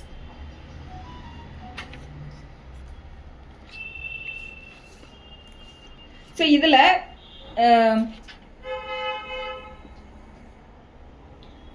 இந்த act of unsound mind persons பொறுத்த வரைக்கும் இவங்களுக்கு ஏன் இந்த எக்ஸெப்ஷன் கொடுக்குறாங்க அப்படிங்கும்போது, அவங்களுக்கு வந்து அந்த மென்ஸ்ரியா வந்து அந்த கிரைமை கமிட் பண்ணுறதுக்கான மென்ஸ்ரியா அப்படிங்கிற ஒரு விஷயமே வந்து அதில் இல்லை. அதனால தான் இந்த எக்ஸெப்ஷன். மோஸ்ட்லி அந்த மாதிரி தான் இதில் எல்லாமே வரும். ஸோ மோர் ஓவர் இவங்களை பார்க்கும்போது, the act of insane person being unintentional and involuntary. So unintentional and இன்வாலண்டரியாக அவங்களோட ஆக்ட் இருக்கிறதுனால no court can correct him by way of punishment. ஏன்னா அவங்க வந்து அதை வந்து வாலண்டியராக கமிட் பண்ணலை, அவங்களோடது அன்இன்டென்ஷனலாக இருக்குது, இன்வாலண்டரியாக இருக்குது. ஸோ அந்த மாதிரி இருக்கக்கூடிய ஒரு விஷயத்த போய் கோர்ட் அவங்களுக்கு பனிஷ்மெண்ட்டுன்னு ஒன்று கொடுத்து அவங்கள கரெக்டே பண்ண முடியாது அப்படிங்கிறது இதை concept. So no court can correct him by way of punishment.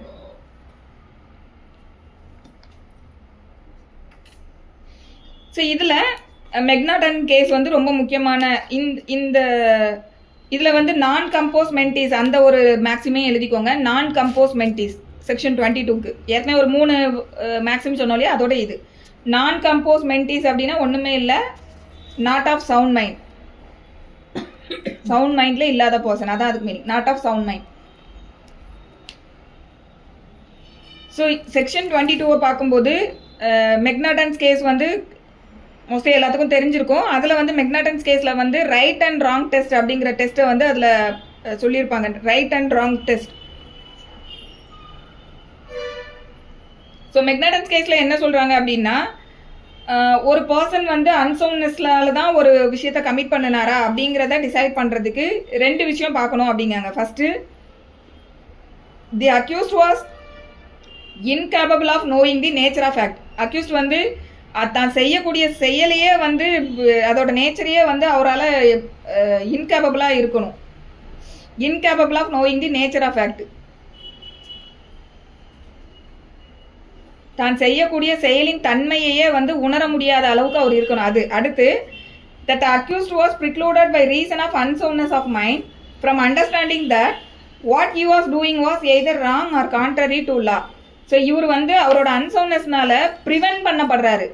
என்ன ப்ரிவென்ட் பண்ணப்படுறாரு அப்படின்னா, அவர் வந்து நம்ம செய்யக்கூடியது சட்டத்தின் பார்வையில் ரைட்டா ராங்கா அப்படிங்கிறத வந்து புரிஞ்சிக்க முடியாத அளவுக்கு அவர் வந்து ப்ரிவென்ட் ஆகுறாரு. ஸோ இந்த 2 விஷயத்துல ஏதோ ஒரு விஷயம் வரும்போது தான் இந்த செக்ஷன் 22 வந்து அவங்க கிளைம் பண்ண முடியும். அதுதான் இந்த மெக்னாட்டன்ஸ் கேஸில் வந்து சொல்லக்கூடியது.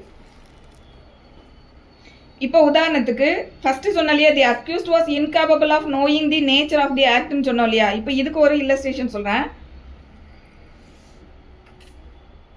If a man cut off the head of a man sleeping on the road, ஒருத்தர் என்ன பண்றாருன்னா ஒருத்தர் ரோட்ல படுத்து தூங்கிட்டு இருக்காரு. அவரை போயிட்டு இன்னொரு பர்சன் வந்து அந்த தூங்கிட்டு இருக்க பர்சனோட தலையை போய் வெட்டிடுறாரு. அவர் எதுக்காக அதை வெட்டுறாரு அப்படின்னு பார்த்தோம்னா, இந்த தூங்கிட்டு இருக்க மனுஷன் முழிச்சதுக்கு அப்புறமா தன்னோட தலையை எங்க அப்படின்னு சொல்லி கண்டிப்பா தேடுவாரு. அது ஒரு ஃபன்னா இருக்கும் பாக்குறதுக்கு அப்படிங்கிற ஒரு மனநிலையில இவர் போய் வெட்டுறாரு.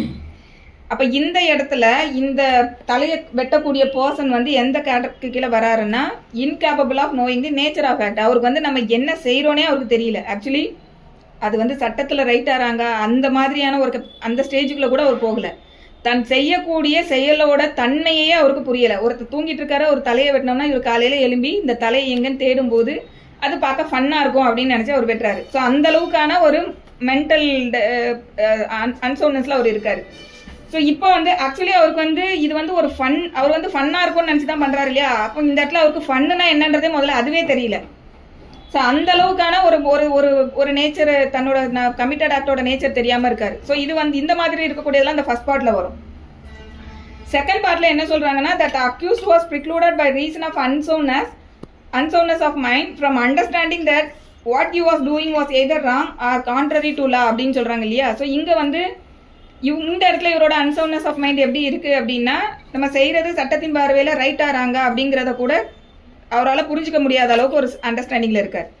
ஸோ இப்போ உதாரணத்துக்கு ஒரு குழந்தைய போயிட்டு ஒருத்தர் கொல்றாரு. அதை கொல்லும் போது வந்து அவர் என்ன மாதிரியான மைண்ட்ல அவர் அதை பண்றாரு அப்படின்னா, இந்த குழந்தைய நம்ம கொல்றதன் மூலமா இந்த உலகத்தோட துன்புறுத்தல் சின்னில இருந்து வந்து இந்த குழந்தைய நம்ம விடுவிச்சு நம்ம வந்து மேல் உலகத்துல ஒரு பாரடைஸ்ல கொண்டு இந்த குழந்தைய வைக்கிறோம் அப்படின்ற ஒரு இன்சேன் டெலியூஷன்ல அவர் இதை பண்றாரு. அப்ப இந்த இடத்துல வந்து இவருக்கு வந்து நம்ம பண்ணக்கூடியது வந்து லா வந்து நம்ம பண்றது மாரலி ராங் அப்படிங்கிறது வந்து எய்தர் ராங் ஆர் ரைட் அப்படிங்கிறத வந்து அண்டர்ஸ்டாண்ட் பண்ண முடியாத ஒரு நேச்சர்ல இவர் இருக்காரு. ஸோ இவருக்கு வந்து இந்த இடத்துல அந்த குழந்தைய கொல்றதுன்றது கூட அவருக்கு தெரிஞ்சிருக்கும். நேச்சர் ஆஃப் ஆக்ட் அவருக்கு தெரியுது. பட் அவரோட இன்சேன் டெலியூஷன் எப்படி இருக்கு அப்படின்னா, இங்க இருக்கக்கூடியது சின்ல இருந்து இந்த குழந்தைய விடுவிச்சு நம்ம இந்த குழந்தைய வந்து ஒரு பாரடைஸ்ல கொண்டு வைக்கிறதுக்காக இதை பண்றோம் அப்படின்ற மாதிரியான ஒரு இதுல பண்றாரு. ஸோ இதுதான் வந்து இந்த ரெண்டுக்கும் இருக்கக்கூடிய டிஃபரன்ஸ். ஸோ இந்த ரெண்டுல ஏதாவது ஒரு விஷயத்துக்கு கீழே வந்து அஃபண்டர் வர்றாங்க அப்படின்னாலும் அவங்க இந்த எக்ஸப்ஷனுக்கு கீழே செக்ஷன் 22ல வந்து கிளைம் பண்ண முடியும். நான் வந்து அன்சவுண்ட்னஸ்ல தான் இதை பண்ணினேன் அப்படின்னு சொல்லிட்டு. ஸோ இப்போ இதில் வந்து இந்த அன்சவுண்ட்னஸ் வந்து ப்ரூவ் பண்ணுறதுக்கு மெடிக்கல் எவிடன்ஸ் மூலமாக தான் இதை ப்ரூவ் பண்ணணுமா? ஏன்னா மெடிக்கல் அன்சவுண்ட்னஸை தான் இது மீன் பண்ணுதான்னா அப்படி கிடையாது. இது வந்து லீகல் இன்சானிட்டி. இதை வந்து நம்ம யூஸ் பண்ணும்போது வேர்டே என்ன சொல்லணும்னா லீகல் இன்சானிட்டி. ஸோ மெடிக்கலாக ஒருத்தர் வந்து ஒரு டாக்டர் வந்து இவருக்கு வந்து பைத்தியமாக இருக்காருன்னு சொல்கிறவங்க எல்லாருமே இதை கிளைம் பண்ணிட முடியாது. இங்கே என்ன பார்க்கணும், லீகல் இன்சானிட்டின்னு பார்க்கும்போது ஏதோ ஒரு ஆக்ட் கமிட் பண்ணுறாங்க இல்லையா, அந்த ஆக்ட் கமிட்டட் ஆக்டை பொறுத்த வரைக்கும் இந்த ரெண்டு நேச்சருக்குள்ளே ஏதோ ஒரு விஷயத்தினால அதை அவர் பண்ணியிருக்காரான்னு பார்க்கணும். ஏன்னா அன்சவுண்ட்னஸாக இருக்கக்கூடியவங்க எல்லாத்துக்குமே எது தப்பு எது சரி கரெக்டுன்னு தெரியாமல் இருப்பாங்கன்னா நம்ம சொல்ல முடியாது மெடிக்கலா. ஸோ அந்த இதை நம்ம இதில் புரிஞ்சிருக்கணும். ஸோ இந்த ப்ரொவிஷன் வந்து லீகல் இன்சானிட்டி பற்றி இதில் பேசுகிறாங்க. ஸோ இதில் ஒரு கேஸ் நோட் பண்ணிக்கோங்க. ஸ்ரீகாந்த்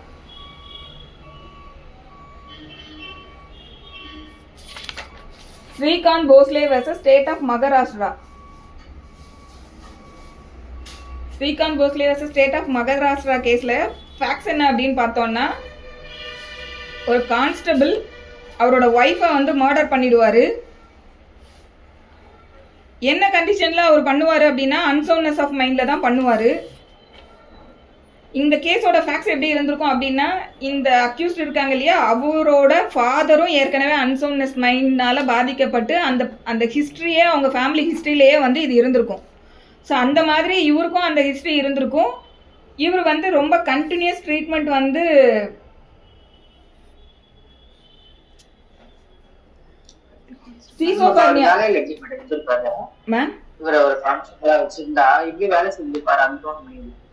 அதுதான் நான் சொல்றேன்ல, நீங்க அன்சவுண்ட் மைண்ட் அப்படிங்கிறது லீகல் இன்சானிட்டி இல்ல மேம். அதாவது நீங்க ஒரு செயலை செய்யும் போது அவர் அந்த மாதிரியான ஒரு அன்சவுண்ட்னஸ்ல இருந்திருக்காரு. அவர் இன் ஜெனரல் அவர் நல்லா தான் இருந்திருப்பாரு. இந்த இன்சானிட்டின்றது ஒரு பர்டிகுலர் ஒரு 2 செகண்ட்ல கூட உங்களுக்கு வந்துட்டு போகலாம். புரியுதா? உங்களுக்கு வந்து ஒரு அஃபென்ஸை கமிட் பண்ணும்போது அவங்களோட மென்டல் இன்சானிட்டி லீகல் இன்சானிட்டியில் அவர் இருந்தாரா? அவர் இப்போ நம்ம முதல்ல இந்த 2வது ஒரு விஷயம் பார்த்தோம் இல்லையா, அந்த குழந்தைய வந்து சின்னில இருந்து நான் விடுவிக்கிறேன்னு சொல்லிட்டு அவர் மற்ற பர்சனோட நார்மலாக அவர் மற்ற விஷயங்கள்லாம் தெரிஞ்சு தான் இருப்பார். பட் இந்த பர்டிகுலராக இவர் செஞ்ச இந்த கமிட்டட் ஆக்டை பொறுத்த வரைக்கும் அவரோட ஹோப் என்னன்னா, நான் இதுலேருந்து விடுவிச்சு இந்த குழந்தைய இங்கே கொண்டு விட போகிறேன்றான ஒரு மென்டல் டெலியூஷனில் அவர் இருக்கார். ஸோ இதை வந்து நீங்கள் டோட்டலாக நம்ம ரெகுலராக நம்ம நார்மல் பேரலன்ஸில் பார்க்கக்கூடிய அன்சவுண்ட்னஸ் கூட இதை கம்பேர் பண்ண முடியாது. அதை தான் நான் முதல்ல சொன்னேன், லீகல் இன்சானிட்டி அப்படின்னு சொல்லி. ஸோ இவருக்கு வந்து ஏற்கனவே வந்து இவருக்கு வந்து இந்த மாதிரி ஒரு சுச்சுவேஷன் இருக்குது. அது மட்டும் இல்லாமல் அவர் வந்து சீசோஃபர்னியான்னு சொல்லக்கூடியதுக்கு வந்து கண்டினியூஸ் ட்ரீட்மெண்ட்டும் எடுத்திருப்பாரு. ஸோ இருக்கக்கூடிய எவிடன்சஸ் எல்லாம் வச்சு இது வந்து ஆக்சுவலி இவர் வந்து ட்ரையல் கோர்ட்டில் வந்து கன்விக்ட் ஆகப்பட்டிருப்பாரு. ஆனால் சுப்ரீம் கோர்ட்டில் வரும்போது இந்த அன்சவுண்ட்னஸ் ஆஃப் மைண்டு அப்படின்றதுக்கு கீழே வந்து இவங்களை அக்யூட்டல் பண்ணியிருப்பாங்க இந்த கேஸை பொறுத்த வரைக்கும். Section 23, act of a person incapable of judgment by reason of intoxication caused against his will. Act of a person incapable of judgment by reason of intoxication caused against his will. Nothing is an offense which is done by a person who at the time of doing it is by reason of intoxication incapable of knowing the nature of the act, or that he is doing what is either wrong or contrary to law, provided that the thing which intoxicated him was administered to him without his knowledge or against his will. So ஒருத்தர் வந்து ஒரு under the influence of intoxication ஒரு அஃபென்ஸை வந்து commit பண்ணுறாரு அப்படிங்கும்போது அவர் வந்து இந்த ப்ரொவிஷனுக்கு கீழே எக்ஸம்ஷன் வந்து கேட்கலாம். நான் வந்து நான் பண்ணினது அஃபென்ஸ் இல்லை அப்படின்னு சொல்லி கிளைம் பண்ண முடியும். சரி, வெறும் இன்டாக்சிகேஷன் மட்டும் இருந்தால் பத்துமான்னு பார்த்தா அப்படி கிடையாது. இன்டாக்சிகேட்டுக்கு இன்ஃப்ளூயன்ஸ் ஆயிருக்காரு. அந்த இன்டாக்சிகேஷன் எந்த எக்ஸ்டென்ட்டுக்கு இருந்திருக்கு அப்படின்னா அவர் வந்து incapable of knowing the nature of act committed, அந்த அளவுக்கு நம்ம செய்யக்கூடிய செயலோட தன்மையே அவரால் புரிஞ்சிக்க முடியாத அளவுக்கு எக்ஸ்டெண்ட் ஆகிற அளவுக்கான ஒரு நேச்சரில் அவர் இன்டாக்சிகேஷனுக்கு இன்ஃப்ளூயன்ஸ் ஆகிருக்காரு. அப்படி இல்லாட்டி நம்ம செய்கிறது சரியா தப்பா, சட்டத்தின் பார்வையில் செய்கிறது சரியா தப்பான்றதை புரிஞ்சிக்க முடியாத அளவுக்கு அந்த இன்டாக்சிகேஷன் இருக்குது. இப்போ இதோட இது ப்ரொவைடட் இன்னொன்று சொல்கிறாங்க, provided that the thing which intoxicated him was administered to him without his knowledge R against his will. இந்த இன்டாக்சிகேஷன் வந்து இவரே போயிட்டு நல்லா தன்னை இன்டாக்சிகேட் பண்ணிக்கிட்டு நான் செஞ்ச செயலோட விளைவு எனக்கு தெரியாது அப்படின்னு சொல்ல முடியுமானா அப்படி கிளைம் பண்ண முடியாது. ஸோ அந்த இன்டாக்சிகேஷன் அப்படிங்கிறதே it should be administered by some other person without his will. இவரோட இது விருப்பம் இல்லாமல் வேற யாரோ இவங்க மேலே ஃபுல்லாக இன்டாக்சிகேஷனாக அட்மினிஸ்டர் பண்ணி விட்டுருக்கணும். அந்த மாதிரி இருந்தால் தான் இவருக்கு விருப்பம் இல்லாமல் இன்னொருத்தங்க இவங்களுக்கு இன்டாக்சிகேஷனாக அட்மினிஸ்டர் பண்ணியிருக்கணும். ஸோ இது மாதிரியான இருக்கும்போது அவங்க இந்த ப்ரொவிஷனுக்கு கீழே எக்ஸம்ஷன் கேட்க முடியும். ஸோ இதுக்கு வந்து லாட்டினில் இருக்கக்கூடிய வேர்டு என்ன அப்படின்னா டெமென்ஷியா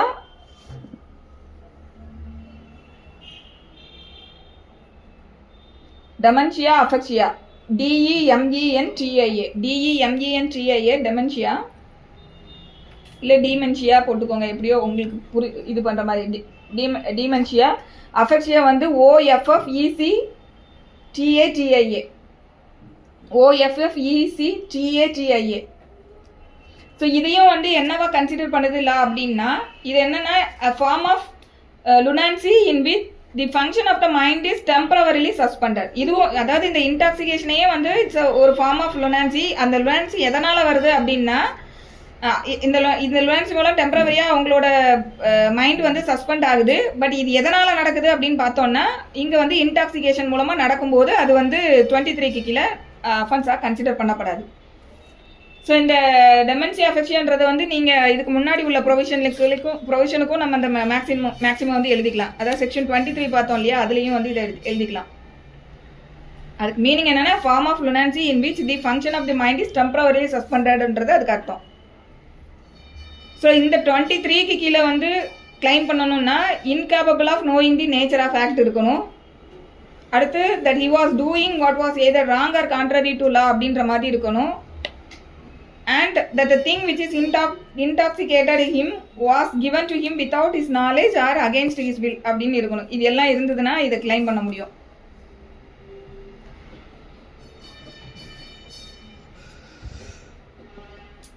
ஸோ இதுதான் வந்து section 23. Then section 24, offense requiring a particular intent or knowledge committed by one who is intoxicated. In cases where an act done is not an offense unless done with a particular knowledge or intent, a person who does the act in a state of intoxication shall be liable to be dealt with as if he had the same knowledge as he would have had if he had not intoxicated, unless the thing which intoxicated him was administered to him without his knowledge or against his will. இது ஒன்றுமே இல்லை. அதாவது presumption வந்து இங்கே எப்படி எடுத்துக்கிடணும் அப்படின்னா, ஒரு intoxicated பர்சனால ஒரு அஃபென்ஸ் கமிட் பண்ணப்பட்டிருக்கு அப்படிங்கும்போது அதை வந்து அவருக்கு வந்து வேற ஒருத்தர் இவருக்கு தெரியாமல் இன்டாக்சிகேட் பண்ணி விட்டுருந்தா தானே அது வந்து கிரிமினல் ரெஸ்பான்சிபிலிட்டிலேருந்து ஒரு ரிலீவ் ஆகுறாரு. ஆக்சுவலி ஜென்ரல் பிரின்சிபிள் என்னன்னா, இன்டாக்சிகேஷனோட ஒருத்தர் ஒரு மேன் போய் ஒரு அஃபென்ஸ் கமிட் பண்ணுறாருன்னா அவர் இன்டாக்சிகேஷனே பண்ணாமல் இருந்திருந்தாருன்னா அவர் எவ்வளோ லயபிள் ஆவாரோ அதே அளவுக்கு தான் அவருக்கு ரெஸ்பான்சிபிலிட்டிங்கிறது ஜென்ரல் பிரின்சிபல். லா வந்து அதை அப்படி தான் எடுத்துக்கிடணும். Unless the contrary is proved. இதை வந்து இல்லை அப்படின்னு அவர் ப்ரூவ் பண்ணாத வரைக்கும் நீ வந்து இப்படி தான் நீ தான் பண்ணினன்ற மாதிரி எடுத்துக்கணும் அப்படிங்கிறது தான் இந்த செக்ஷன் 24. ஸோ இதில் ஃபஸ்ட்டு என்ன சொல்கிறாங்க அப்படின்னா, ஒரு கிரிமினல் இன்டென்ஷன் இல்லை ஒரு கிரிமினல் நாலேஜோட ஒரு விஷயத்தை கமிட் பண்ணணும்னா அது அஃபென்ஸு அப்படின்னு எங்கெல்லாம் சொல்லப்படுதோ அந்த மாதிரியான ஒரு விஷயத்த ஒரு இன்டாக்சிகேட்டட் பர்சன் பண்ணும்போதெல்லாம் அவர் வந்து அந்த கிரிமினல் இன்டென்ஷன் அந்த கிரிமினல் நாலேஜோட தான் அவர் செஞ்சுருக்காரு அப்படின்னு லா எடுத்துக்கிடும். எப்போ வரைக்கும் அப்படின்னா அவர் அதை டிஸ்ப்ரூவ் பண்ணுற வரைக்கும். ஸோ அதுதான் இந்த செக்ஷன் 24. மேடம், இந்த இன்டாக்சிகேஷன் வரும்போது ட்ரக்ஸும் அதுல வந்துருமா? வரும் மேம், எல்லாமே வந்துடும். ஸோ இதில் ஒரு ஜட்ஜ்மெண்ட் நோட் பண்ணிக்கோங்க. Director of public prosecution versus Beard. Director of public prosecution versus Beard. So இந்த கேஸோட ஃபேக்ட்ஸ் என்ன இருந்திருக்கும்? என்னம்மா? BEARD. ஸோ இந்த கேஸோட ஃபேக்ட்ஸ் என்ன அப்படின்னு பார்த்தோன்னா, ஒரு 13 வயசு பொண்ணு, இவர் வந்து ஒரு வாட்ச்மேனாக இருந்திருப்பார். ஸோ இவரை நல்ல தண்ணி அடிச்சு இவரை நல்லா இன்டாக்சிகேட் பண்ணிவிட்டு நல்லா குடிச்சிருப்பாரு. இன்டாக்சிகேட் பண்ணிவிட்டு இந்த 13 வயசு குழந்தைய போயிட்டு ரேப் பண்ணுறதுக்கு ட்ரை பண்ணுவார். அதுக்கப்புறமா குழந்தை வந்து கத்தி ஆர்ப்பாட்டம் பண்ணனோடனே குழந்தைய கொன்னுருவார். ஸோ இதுதான் கேஸோட ஃபேக்ட்ஸ். அப்போ இவர் என்ன டிஃபெண்ட் பண்ணுவார் அப்படின்னா, இந்த விஷயங்கள் எல்லாம் கமிட் பண்ணும்போது I was under intoxication and I am unable to understand the nature of the act committed by me அப்படின்ற டிஃபென்ஸ் வந்து ரேஸ் பண்ணுவார். ஸோ கோர்ட் வந்து இதுதான் சொல்லுவாங்க. ஏன்னா இங்கே இன்டாக்சிகேஷனே வந்து வேறு யாரும் தான் இவருக்கு அட்மினிஸ்டர் பண்ணினாருன்றதெல்லாம் எதுவுமே இல்லை. அப்படிங்கும்போது இவர் வந்து இதுக்கு லயபிள் அப்படின்னு சொல்லி இந்த கேஸில் சொல்லியிருப்பாங்க. பனிஷ்மெண்ட் இதில் கன்ஃபார்ம் ஆகிருக்கும். அடுத்து பாஸ்தேவ் வெர்சஸ் ஸ்டேட் ஆஃப் பெப்சு. இந்த கேஸும் வந்து இந்த பெப்சு ஸ்டேட் ஆஃப் பெப்சுனா ஒன்றும் இல்லை, நமக்கு வந்து இந்த மொழிவாரி அடிப்படையில் மாநிலங்கள் பிரிக்கப்படுறதுக்கு முன்னாடி பஞ்சாப் அந்த பக்கம் இருந்த சில இடங்களெல்லாம் வந்து ஒன்றா சேர்த்து இருந்த ஒரு ஸ்டேட்டு தான் வந்து ஸ்டேட் ஆஃப் பெப்சு அப்படின்னு சொல்லக்கூடியது. ஸோ இது வந்து ஒரு பழைய ஜட்ஜ்மெண்ட்டு. பட் மோஸ்ட்லி எல்லாமே வந்து நமக்கு ஐபிசியில் ரொம்ப ஓல்டு ஜட்ஜ்மெண்ட்ஸில் தான் கான்ஃப்ளிக்ஸ் எல்லாம் வந்து செட்டில் பண்ணியிருப்பாங்க, பிரின்சிபல்ஸ்லாம். ஸோ இந்த கேஸோட ஃபேக்ட்ஸ் என்ன இருக்கும்னா, பாஸ்தேவ் வர்சஸ் ஸ்டேட் ஆஃப் பெப்சு. இந்த கேஸில் என்ன நடந்திருக்கும் அப்படின்னா, ஒரு மிலிட்ரி இந்த கேஸோட இருக்கக்கூடிய அக்யூஸ்டோட பேர் வந்து வாஸ்தேவ். இவர் யாரு அப்படின்னா, ஒரு மிலிட்ரிலேருந்து ரிட்டையர்ட் ஆன பர்சனாக இருப்பார். இவர் மேலே உள்ள குற்றச்சாட்டு என்ன அப்படின்னா, ஒரு 15 இல்லைன்னா 16 இயர்ஸ் இருக்கக்கூடிய ஒரு யங் பாயை வந்து இவர் மர்டர் பண்ணிட்டாருங்கிறது தான் சார்ஜ். ஸோ ஃபேக்ட்ஸ் என்ன அப்படின்னா, இந்த வாஸ்தேவ் அப்படின்றவரும் இந்த குழந்தை டிசீஸ்டு பர்சன் இருக்காங்க இல்லையா, யங் பாய், அவங்க அது கூட இன்னும் ஒரு சில பேர் எல்லாரும் சேர்ந்து ஒரு மேரேஜ் ஃபங்க்ஷனை அட்டன் பண்ணுறதுக்காக போயிருப்பாங்க. ஸோ அந்த ஃபங்க்ஷன் அங்கே இருக்கும் பிரைடோட வீட்டுக்கு போயிருப்பாங்க. ஸோ அந்த இடத்துல வந்து மிட் டே மீலில் வந்து இருக்கும்போது இந்த பாஸ்தேவ் வந்து இந்த பையனை வந்து யங் பாயை வந்து கொஞ்சம் தள்ளி இருக்க சொல்லுவார். அவர் கம்ஃபர்டபுளாக உட்கார்றதுக்காக தள்ளி இருக்க சொல்லுவார். பட் அந்த பையன் வந்து அதை பண்ண மாட்டாங்க. இம்மிடியட்டாக கன் எடுத்து ஷூட் பண்ணி அந்த ஷூட்டிங் வந்து ஃபேட்டல் ஆகிடும். அந்த குழந்தை அதில் இறந்துருவாங்க. ஸோ இதுதான் ஃபேக்ட்ஸு. ஸோ இப்போ இவர் என்ன டிஃபெண்ட் பண்ணுவாருன்னா, நான் under the influence of intoxication சொல்லி டிஃபெண்ட் பண்ணுவார். இதில் வந்து கோர்ட்டு 3 விஷயம் சொல்கிறாங்க. இதை வந்து எக்ஸாமுக்கு ப்ரிப்பேர் பண்ணுறவங்க சொல்லக்கூடிய விஷயங்கள் எல்லாமே நோட்ஸ் எடுத்துக்கோங்க. நீங்கள் வந்து டிஸ்கிரிப்டிவ் டைப்பில் எழுதும்போது இது எல்லாத்தையுமே எழுதுங்க. ஏன்னா ரிப்பீட்டடாக ஒரு 10 பாயிண்ட் எழுதுனீங்கன்னா 10 பாயிண்ட்டுமே ரிப்பீட்டிஷன் இல்லாமல் 10 விஷயமும் வேறு 10 விஷயமும் புதுசாக இருக்கும்போது தான் மார்க்ஸ் வந்து ஸ்கோர் பண்ண முடியும். ஒரே பாயிண்டையே திருப்பி 10 நேரம் எழுதுனீங்கன்னா மார்க்ஸ் வந்து எடுக்க முடியாது. ஸோ எக்ஸாமுக்கு ப்ரிப்பேர் பண்ணுறவங்க இது எல்லாத்தையுமே நோட்ஸ் எடுத்துக்கோங்க. ஸோ இதில் வந்து கோர்ட் என்ன சொல்கிறாங்க அப்படின்னா, the absence of understanding of the nature and consequences of an act whether produced by drunkenness or otherwise is not a defense to the crime charge. என்ன சொல்கிறாங்க அப்படின்னா, என்னால் வந்து நேச்சர் அண்ட் கான்சிக்வன்சஸ் நான் செஞ்ச செயலோட தன்மையையும் அதோட விளைவையும் என்னால் அண்டர்ஸ்டாண்ட் பண்ணிக்க முடியல. எதனால் அப்படின்னு பார்த்தோன்னா, ட்ரங்கன்ஸ் குடித்ததுனாலையோ இல்லை வேறு ஏதாவது ஒரு இன்டாக்சினேஷனாலேயோ. ஸோ இதனால் என்னால் இதை புரிஞ்சுக்கிட முடியல அப்படின்னு சொல்கிறது மட்டுமே ஒரு டிஃபென்ஸ் கிடையாது. அதுதான் ஃபஸ்ட்டு சொல்கிறாங்க. The absence of understanding the nature and consequences of an act whether produced by drunkenness or otherwise is not a defence to a crime charge. So இது ஃபஸ்ட்டு சொல்கிறாங்க. அடுத்து என்ன சொல்கிறாங்க அப்படின்னா, the evidence of drunkenness which renders the accused incapable of forming the specific intent essential to constitute the crime should be taken into consideration with other proved facts in order to determine whether or not he had this intent. So இங்கே என்ன சொல்கிறாங்க அப்படின்னா, இவர் வந்து ட்ரங்கன்னஸ்ல இருந்தாருன்றதுக்கான சில evidence கொடுத்துருப்பாரு இல்லையா. So அந்த எவிடன்ஸ் ஆஃப் ட்ரங்கன்னஸ் அதுதான் வந்து நான் இன்கேபபிள் ஆஃப் ஃபார்மிங் தி கெப்பாசிட்டின்றதை அவர் சொல்கிறாரு. ஸோ அதை வந்து அதை எடுத்துக்கிடணும். அதோட சேர்த்து எதையும் பார்க்கணும் அப்படின்னா, அதை வந்து எதுக்கு டேக்கன் இன்டு கன்சிடரேஷன் எடுத்துக்கணும் அப்படின்னா, இவரோட இந்த எவிடன்ஸோட சேர்த்து மற்ற அதர் ப்ரூவ்டு ஃபேக்டர்ஸையும் எடுத்துக்கிடணும். எதுக்கு அப்படின்னா, இவருக்கு கிரிமினல் இன்டென்ட் இருந்ததா இல்லையான்றதை டிசைட் பண்ணுறது. அதாவது சிம்பிளாக என்னென்னா, இவர் வந்து ட்ரங்கன்னஸ்ல இவர் வந்து ஒரு எவிடன்ஸ் கொடுத்துருப்பாரு. என்னன்னா, அந்த டைம்ல வந்து எனக்கு உடனே வந்து அந்த இன்சிடென்ட் நடந்த உடனே அவரை கூட்டிட்டு போயிட்டு பிளட் டெஸ்ட் ஏதோ ஒன்று பண்ணி அதில் வந்து இவர் இன்டாக்சிகேட்டட்ன்றதை ப்ரூவ் பண்ணுறாங்கன்னு வச்சுக்கிடுவோம். ஸோ இந்த ஃபேக்ட்ஸை தான் அவர் எடுப்பார். ஸோ இந்த ட்ரங்கன்னஸ்ன்னு சொல்லக்கூடிய இந்த எவிடன்ஸை மட்டுமே எடுத்து எதையும் டிசைட் பண்ணிடக்கூடாது. இதோட சேர்த்து மற்ற விஷயங்களையும் டேக்கன் இன்டு கன்சிடரேஷன். எதுக்கு அப்படின்னா, to prove the essential fact of the mensria prove பண்ணுறதுக்கு மற்ற allied evidences which is proved before the court அதையும் வந்து கன்சிடரேஷனுக்கு எடுத்துக்கிடணும். எதுக்கு அப்படின்னா, அவருக்கு வந்து அந்த கிரிமினல் இன்டென்ட்னு சொல்லக்கூடிய மென்ஸ்ரியா வந்து அவருக்கு ஃபார்ம் ஆயிருக்கா இல்லையான்றதை டிசைட் பண்ணுறதுக்கு எடுத்துக்கணுன்றது அடுத்த பாயிண்ட் சொல்கிறாங்க. அடுத்தப்ப என்ன சொல்கிறாங்க அப்படின்னா, merely establishing that his mind was affected by drink so that he more readily gave way to some violent passion does not rebut the presumption that a man intends the natural consequences of his acts அப்படின்றாங்க. அதாவது அவர் வந்து merely அதாவது சிம்பிளா இதை மட்டும் prove பண்றாரு. ஒரு விஷயத்தை மட்டும் எஸ்டாப்ளிஷ் பண்றாரு. என்ன அப்படின்னு பார்த்தோம்னா, என்னோட mind was affected due to drunk அப்படின்றது பண்றாரு. ஸோ அந்த மாதிரி என் மைண்ட் அஃபெக்ட் ஆகி இருக்கிறதுனால நான் வந்து ஒரு வயலண்ட் பர்சனுக்கு ஆளாக்கப்பட்டு இருந்தேன் அப்படின்ற அந்த விஷயம் மட்டுமே ப்ரிசம்ஷனை டிஸ்ப்ரூவ் பண்ணாது. எந்த ப்ரிசம்ஷனை அப்படின்னு பார்த்தோம்னா, நம்ம முதல்ல ஒரு ப்ரிசம்ஷன் வந்து ஃபண்டமெண்டலாக கிரிமினல் லாவுக்கு ஒரு விஷயம் பார்த்தோம். என்ன பார்த்தோம் அப்படின்னா, ஒரு மனிதனுமே ஒரு செயலை செய்கிறான் அப்படின்னா அதோட ப்ராபபிள் கான்சிக்வன்சஸை விரும்பி தான் அந்த செயலை செய்கிறான் அப்படிங்கிறது கிரிமினல் லாவோட ஃபண்டமெண்டல் பிரின்சிபல். அதில் தான் வந்து கிரிமினல் இன்டென்ஷன், மென்ஸ்ரியான்னு சொல்லக்கூடியது, அப்புறம் நாலேஜ், ரீசன் டு பிலீவ்ன்றது அந்த ஸ்டாண்டர்ட் பார்க்கும் இல்லையா. அந்த ஸ்டாண்டர்டில் வந்து கோர்ட் வந்து ப்ராசிக்யூஷன் இதை எப்படி ப்ரூவ் பண்ணுறாங்க, மென்டல் கண்டிஷனை எப்படி ப்ரூவ் பண்ணுறாங்கும் போது கோர்ட் அந்த இடத்துல வந்து ஒரு ப்ரிசம்ஷன் எடுப்பாங்க. என்னன்னா, ஒரு மனிதனும் அவன் செய்யக்கூடிய செயலோட ப்ராபபிள் கான்சிக்வன்சஸை விரும்பி தான் செய்கிறான் அப்படிங்கிறது ஃபண்டமெண்டலான விஷயம். ஸோ இங்கே வந்து இந்த கேஸில் என்ன சொல்கிறாங்க ஜட்ஜஸ் அப்படின்னா, இந்த ட்ரங்கன் பர்சன் வந்துட்டு என்னோட மைண்ட் வந்து ஃபுல்லாக அஃபெக்ட் ஆயிருந்தது டியூ டு ட்ரங்க் அப்படின்றத எஸ்டாப்ளிஷ் பண்ணுறதுனால மட்டுமே இந்த ப்ரிசம்ஷனை வந்து அவரு ரிபூட் பண்ணிட்டாரு, நம்ம எடுக்க முடியாது அப்படின்னு சொல்கிறாங்க.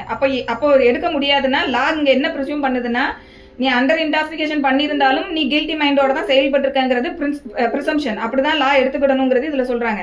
ஸோ இதை வந்து அவர் ரிப்போர்ட் பண்ணணும். எப்படி ரிப்போர்ட் பண்ணணும்னா, திருப்பி இங்கே நமக்கு ஆக்டில் சொல்கிறாங்க இல்லையா, இன்டாக்சிகேஷன் வந்து சம் அதர் பர்சன் இன்டாக்சிகேட் பண்ணியிருக்கணும்.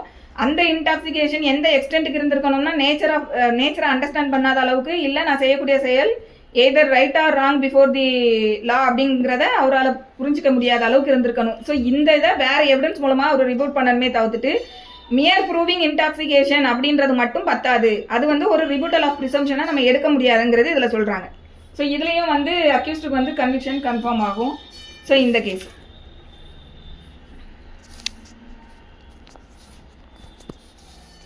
தென் section 25 Basudeva was a state of PEPSU, PEPSU. okay. Section 25. Act not intended and not known to be likely to cause death or grievous hurt done by consent. So consent மூலமாக consent வாங்கிட்டு செய்யப்பட்ட எதுவுமே வந்து குற்றமாகாது. அதுதான் இந்த section 25.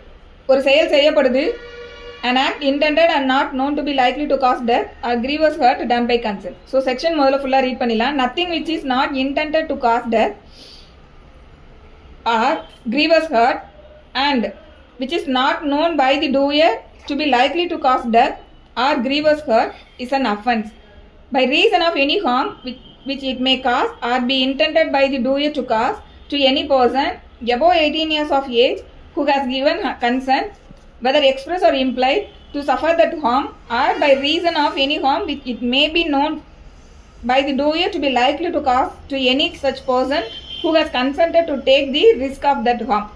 So இதை என்ன அப்படின்னா, அதாவது ஒரு டெத்தை காஸ் பண்ணணுங்கிற நோக்கம் ஒரு நபருக்கு இல்லை. அதே போல் டெத்தையோ கிரீவஸ் ஹர்ட்டையோ இது வந்து 18 இயர்ஸ்க்கு மேலே இருக்கக்கூடியவங்களுக்கு. ஸோ அதுக்கு மற்றவங்கெல்லாம் பின்னாடி வராங்க. ஸோ இந்த ப்ரொவிஷனை பொறுத்த வரைக்கும் person who is above the 18 years தான் இதில். ஸோ 18 வயதுக்கு மேலே இருக்கக்கூடிய ஒரு நபர். ஸோ இதில் ரெண்டு நபர்களுமே வந்து அவங்களுக்கு நடுவில் கன்சென்ட் இருக்குது. ஏதோ ஒரு விஷயத்த செய்கிறாங்க, அதை செய்கிறதுக்கு அவங்களுக்கு கன்சென்ட் இருக்குது. கன்சென்ட் இருந்தால் கூட அவங்களோட இன்டென்ஷன் வந்து அதில் இருக்கக்கூடிய ஒரு பார்ட்டிக்கு இன்னொரு பார்ட்டிக்கு வந்து டெத்தை காஸ் பண்ணணுன்ற இன்டென்ஷனும் இல்லை. அதே போல் கிரீவஸ் ஹர்ட்டை காஸ் பண்ணணுன்ற இன்டென்ஷனும் இல்லை. அதே போல் அந்த நாலேஜ் கூட அவங்களுக்கு இல்லை. இந்த மாதிரியான ஒரு சிச்சுவேஷன் இருக்கும்போது இந்த கன்சென்ட் வந்து எக்ஸ்பிரஸாவோ இம்ப்ளைடாவோ கூட இருந்திருக்கலாம். எதுக்கு? சஃபர் ஹார்மை சஃபர் பண்ணுறதுக்கு எக்ஸ்பிரஸாவோ இம்ப்ளைடாவோ இருந்திருக்கலாம். இப்படிலாம் இருந்தது அப்படிங்கும்போது அது வந்து அஃபென்ஸாக வராது அப்படின்னு சொல்கிறாங்க. இதில் இல்லஸ்ட்ரேஷனை பார்த்தா நமக்கு இந்த செக்ஷன் ரொம்ப ஈஸியாக அண்டர்ஸ்டாண்ட் ஆகிடும். A and Z agree to fence with each other for amusement. So ஏயும் இசட்டும் வால்வீச்சியில் வந்து வால்வீச்சு பண்ணுறதுக்கு அக்ரி பண்ணுறாங்க. எதுக்காக அப்படின்னா ஒரு பொழுதுபோக்குக்காக. So this agreement implies the consent of each to suffer any harm which in the course of such fencing may be caused without foul play and if A while playing fairly hurts Z, A commits no offence அப்படின்னு சொல்கிறாங்க. So ரெண்டு பேரும் ஒரு பொழுதுபோக்குக்காக வால்வீச்சில் போயிட்டு ஈடுபடுறதுக்கு கன்சென்ட்டில் ரெண்டு பேரும் கன்சென்ட்டில் போயிட்டு அக்ரி ஆகி பண்ணுறாங்க. இந்த அக்ரிமெண்ட்டில் வந்து இப்போ இதில் வந்து ஏயை பொறுத்த வரைக்கும் அவர் வந்து நேர்மையாக அந்த விளையாட்டை விளையாடும் போது இசட்டுக்கு ஏதாவது ஒரு ஹர்ட்டை காஸ் பண்ணிட்டாரு அப்படிங்கும்போது அது வந்து ஒரு அஃபென்ஸ் கிடையாது அப்படின்னு. ஏன்னா இங்கே ரெண்டு பேரும் என்ன விஷயத்துக்கு வராங்க? வால்வீச்சுக்காக வராங்க. ஸோ இதில் நேர்மையற்ற முறையில் விளையாடாமல் நேர்மையாக விளையாடுறாங்க, ஃபவுல் பிளே எதுவுமே இல்லாமல் விளையாடுறாங்க அப்படின்ற பட்சத்தில் கண்டிப்பாக அதில் சான்சஸும் இருக்குது. என்ன சான்சஸ் அப்படின்னா, ஒருவேளை இதில் நமக்கு ஏதாவது ஹர்ட்டோ இன்ஜுரியோ ஏற்படுறதுக்கான சான்சஸ் இருக்குங்கிறது ரெண்டு பேருக்குமே தெரியும்.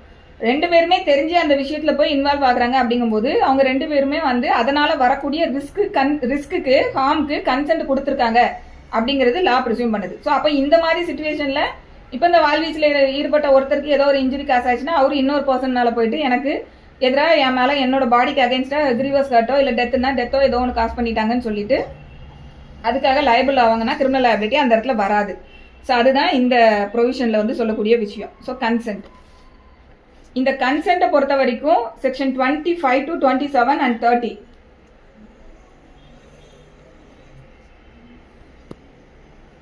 இதில் என்னன்னா கன்சென்ட் இருக்கும்போது அவங்களுக்கு வந்து for the interest of community அவங்களுக்கு வந்து பனிஷ்மெண்ட் கொடுக்கக்கூடாதுங்கிறது. இதில்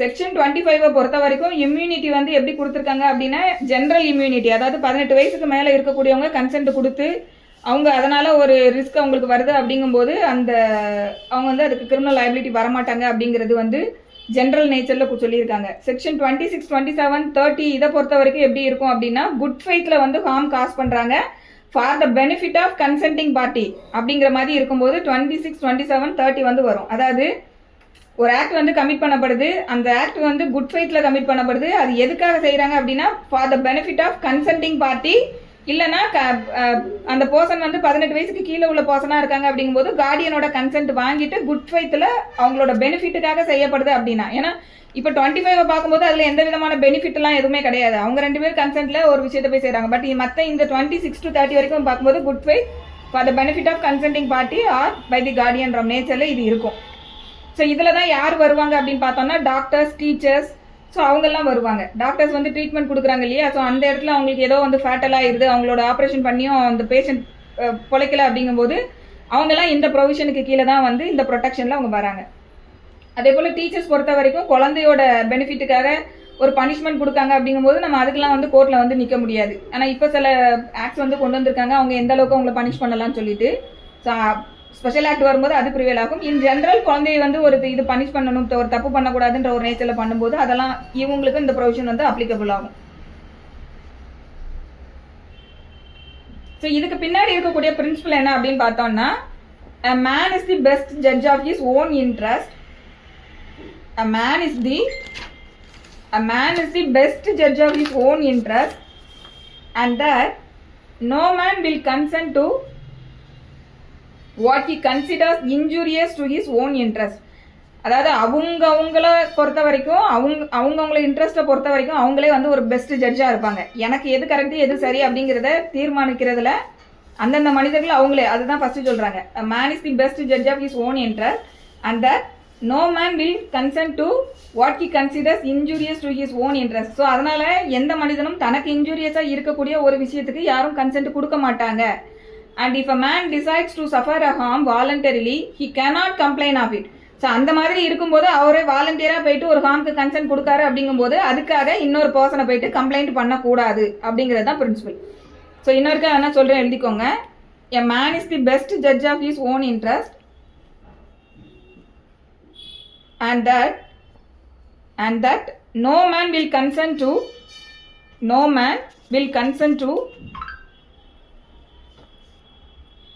இந்த ஜல்லிக்கட்டு கூட எக்ஸாம்பிள் வருமா மேடம்? எஸ் மேம், எல்லாமே வரும் மேம். அது எல்லாமே இதுக்கு கீழே தான் வரும்.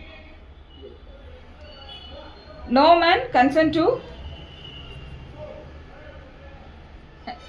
man will consent to what he considers injurious to his own interest. What he considers injurious to his own interest.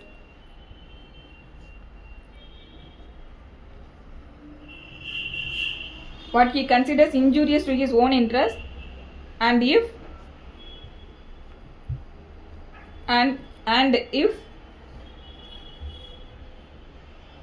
a man is decided to suffer a harm, and if a man is decided to suffer a harm voluntarily, he cannot complain of it. He cannot complain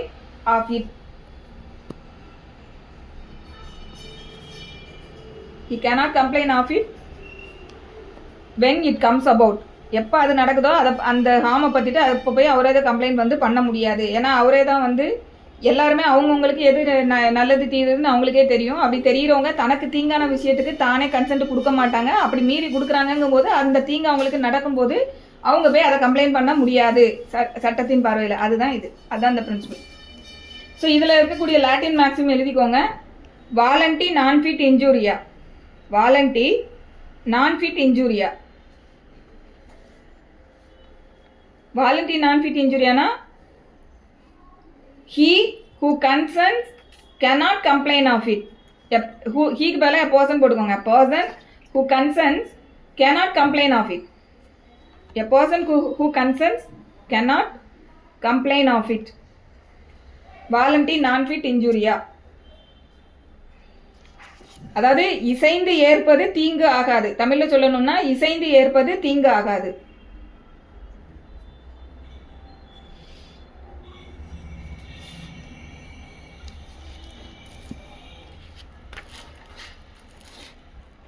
so இதில் இந்த judgement note பண்ணிக்கோங்க. பூனை ஃபாத்மா கேஸோட facts என்ன அப்படின்னா, பூனை Fathima FATTEMA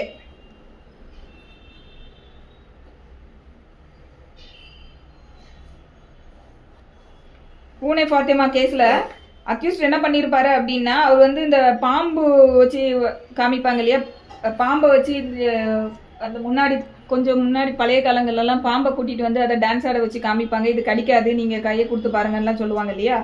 so அந்த மாதிரியான ஒரு விஷயத்த இந்த அக்யூஸ்ட் வந்து பண்ணுவார்.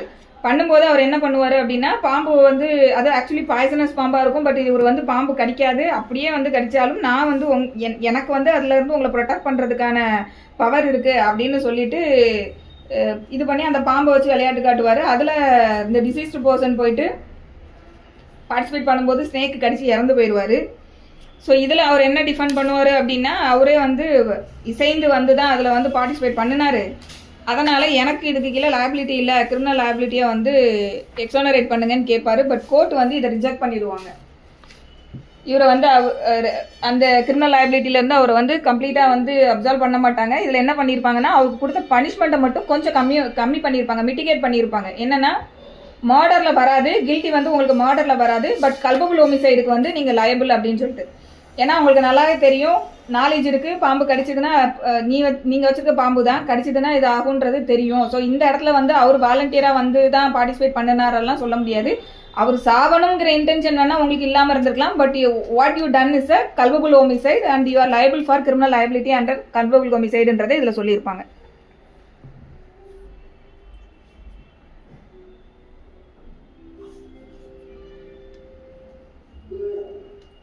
ஸோ கன்சென்ட் பொறுத்த வரைக்கும் எக்ஸ்பிரஸாகவும் இருக்கலாம், இம்ப்ளைடாகவும் இருக்கலாம். இப்போ இம்ப்ளைடு கன்சென்ட் வந்து நம்ம அந்த இல்லஸ்ட்ரேஷன்லேயே பார்த்தோம் இல்லையா, ஏயும் இசட்டும் அவங்க பாட்டுக்கு நேரடியாக வால் எடுத்துகிட்டு வந்து விளையாட, ரெண்டு பேரும் பேசிக்கல, எதுவுமே பண்ணிக்கல, வால்வீச்சில் போயிட்டு ரெண்டு பேரும் வால் எடுத்துகிட்டு வந்து அவங்களே வந்து அவங்களுக்குள்ள இம்ப்ளைடு இதில் வந்து பார்ட்டிசிபேட் பண்ணுறாங்கும்போது அங்கே இம்ப்ளைடாகவும் அது இருக்கலாம். ஸோ கன்சென்ட் வந்து எப்போவுமே நாட் ஓன்லி பிஎன்எஸ், நம்ம இன்னும் கான்ட்ராக்ட் ஆக்டில் கூட எல்லா இடத்துலையுமே அப்படி தான், கன்சென்ட் வந்து எக்ஸ்பிரஸாகவும் இருக்கலாம், இம்ப்ளைடாகவும் இருக்கலாம். அடுத்து கன்சென்ட் இருந்ததா இல்லையா அப்படிங்கிறத கோர்ட் எப்படி டிசைட் பண்ணுவாங்கன்னா, அந்தந்த கேஸோட ஃபேக்ட்ஸை வச்சு தான் டிசைட் பண்ணுவாங்க எதையுமே. ஸோ கோர்ட்டில் இருக்கக்கூடிய அந்தந்த கேஸில் இருக்கக்கூடிய அவைலபிள் ரெக்கார்ட்ஸை வச்சு தான் எஸ் இதில் கன்சென்ட் இருந்திருக்கு, இது வந்து எக்ஸ்பிரஸாக இருக்கா இல்லை இம்ப்ளைடாக இருக்காங்கிறதெல்லாம் ஜட்ஜி வந்து ஃபேக்ட்ஸை வச்சு கொஸ்டின் ஆஃப் ஃபேக்ட்னு சொல்லுவோம் இல்லையா. ஸோ இது வந்து கொஸ்டின் ஆஃப் ஃபேக்ட். ஸோ அதை வச்சு தான் அவங்க டிசைட் பண்ணுவாங்க. ஸோ இந்த ப்ரொவிஷன் பொறுத்த வரைக்கும் இந்த கன்சென்ட்ன்றது எல்லா விதமான கேம்ஸுக்கும் அப்ளை ஆகுமானா அப்படி கிடையாது. It's applicable only to lawful games. Lawful கேம்ஸ்னு சொல்லும்போது இப்போ for example football, hockey, cricket, boxing, அதாவது லா எந்த கேம்ஸ் எல்லாம் பெர்மிட் பண்ணுதோ அதுக்கு தான் இதை எக்ஸ்டெண்ட் ஆக முடியுமே தவிர்த்துட்டு, ஏதாவது ஒரு பர்டிகுலர் கேம் வந்து சட்டமே வந்து ப்ராஹிபிட் பண்ணுதுன்னா அந்த இடத்துல அவர் கன்சென்ட் கொடுத்தாரு, அதை நாங்கள் விளையாண்டோம், அவருக்கு இந்த மாதிரி ஆயிடுச்சுன்னா டிஃபெண்ட் பண்ணவே முடியாது. ஸோ அங்கே இந்த ப்ரொவிஷன் வந்து எக்ஸ்டெண்ட் ஆகாது. இதை நம்ம புரிஞ்சுக்கணும். எஸ், இல்லை லா வந்து இது தப்புன்னு முதல்ல ப்ராஹிபிட் பண்ணியிருக்கணும், அதுக்கப்புறம் அதை பண்ணும்போது. ஏன்னா நமக்கு வந்து பிரிட்டிஷ் பீரியட்லலாம் நிறைய ஆயுதங்கள் அதெல்லாம் வந்து அவங்க வளரின்னு கூட ஒரு ஆயுதம் இருக்குது, அதெல்லாமே வந்து தடை பண்ணுனாங்க. இதெல்லாம் வச்சு நீங்கள் எந்த விதமான ஆக்டிவிட்டீஸும் இன்வால்வ் ஆகக்கூடாது அப்படின்னு நிறைய தடை பண்ணுனாங்க. ஸோ இந்த ப்ரொவிஷனை பொறுத்த வரைக்கும் பெர்மிட்டட் கேம் என்னவோ அதுக்கு இது அப்ளை ஆகும், அதை தாண்டி இது வந்து எக்ஸ்பேண்ட் ஆகாது. ரொம்ப டெட்லி வெப்பன்ஸ் வச்சு விளையாடுறதெல்லாம் லா ப்ராஹிபிட்ஸ்னா அங்கே இது நம்ம எக்ஸ்டெண்ட் பண்ண முடியாது.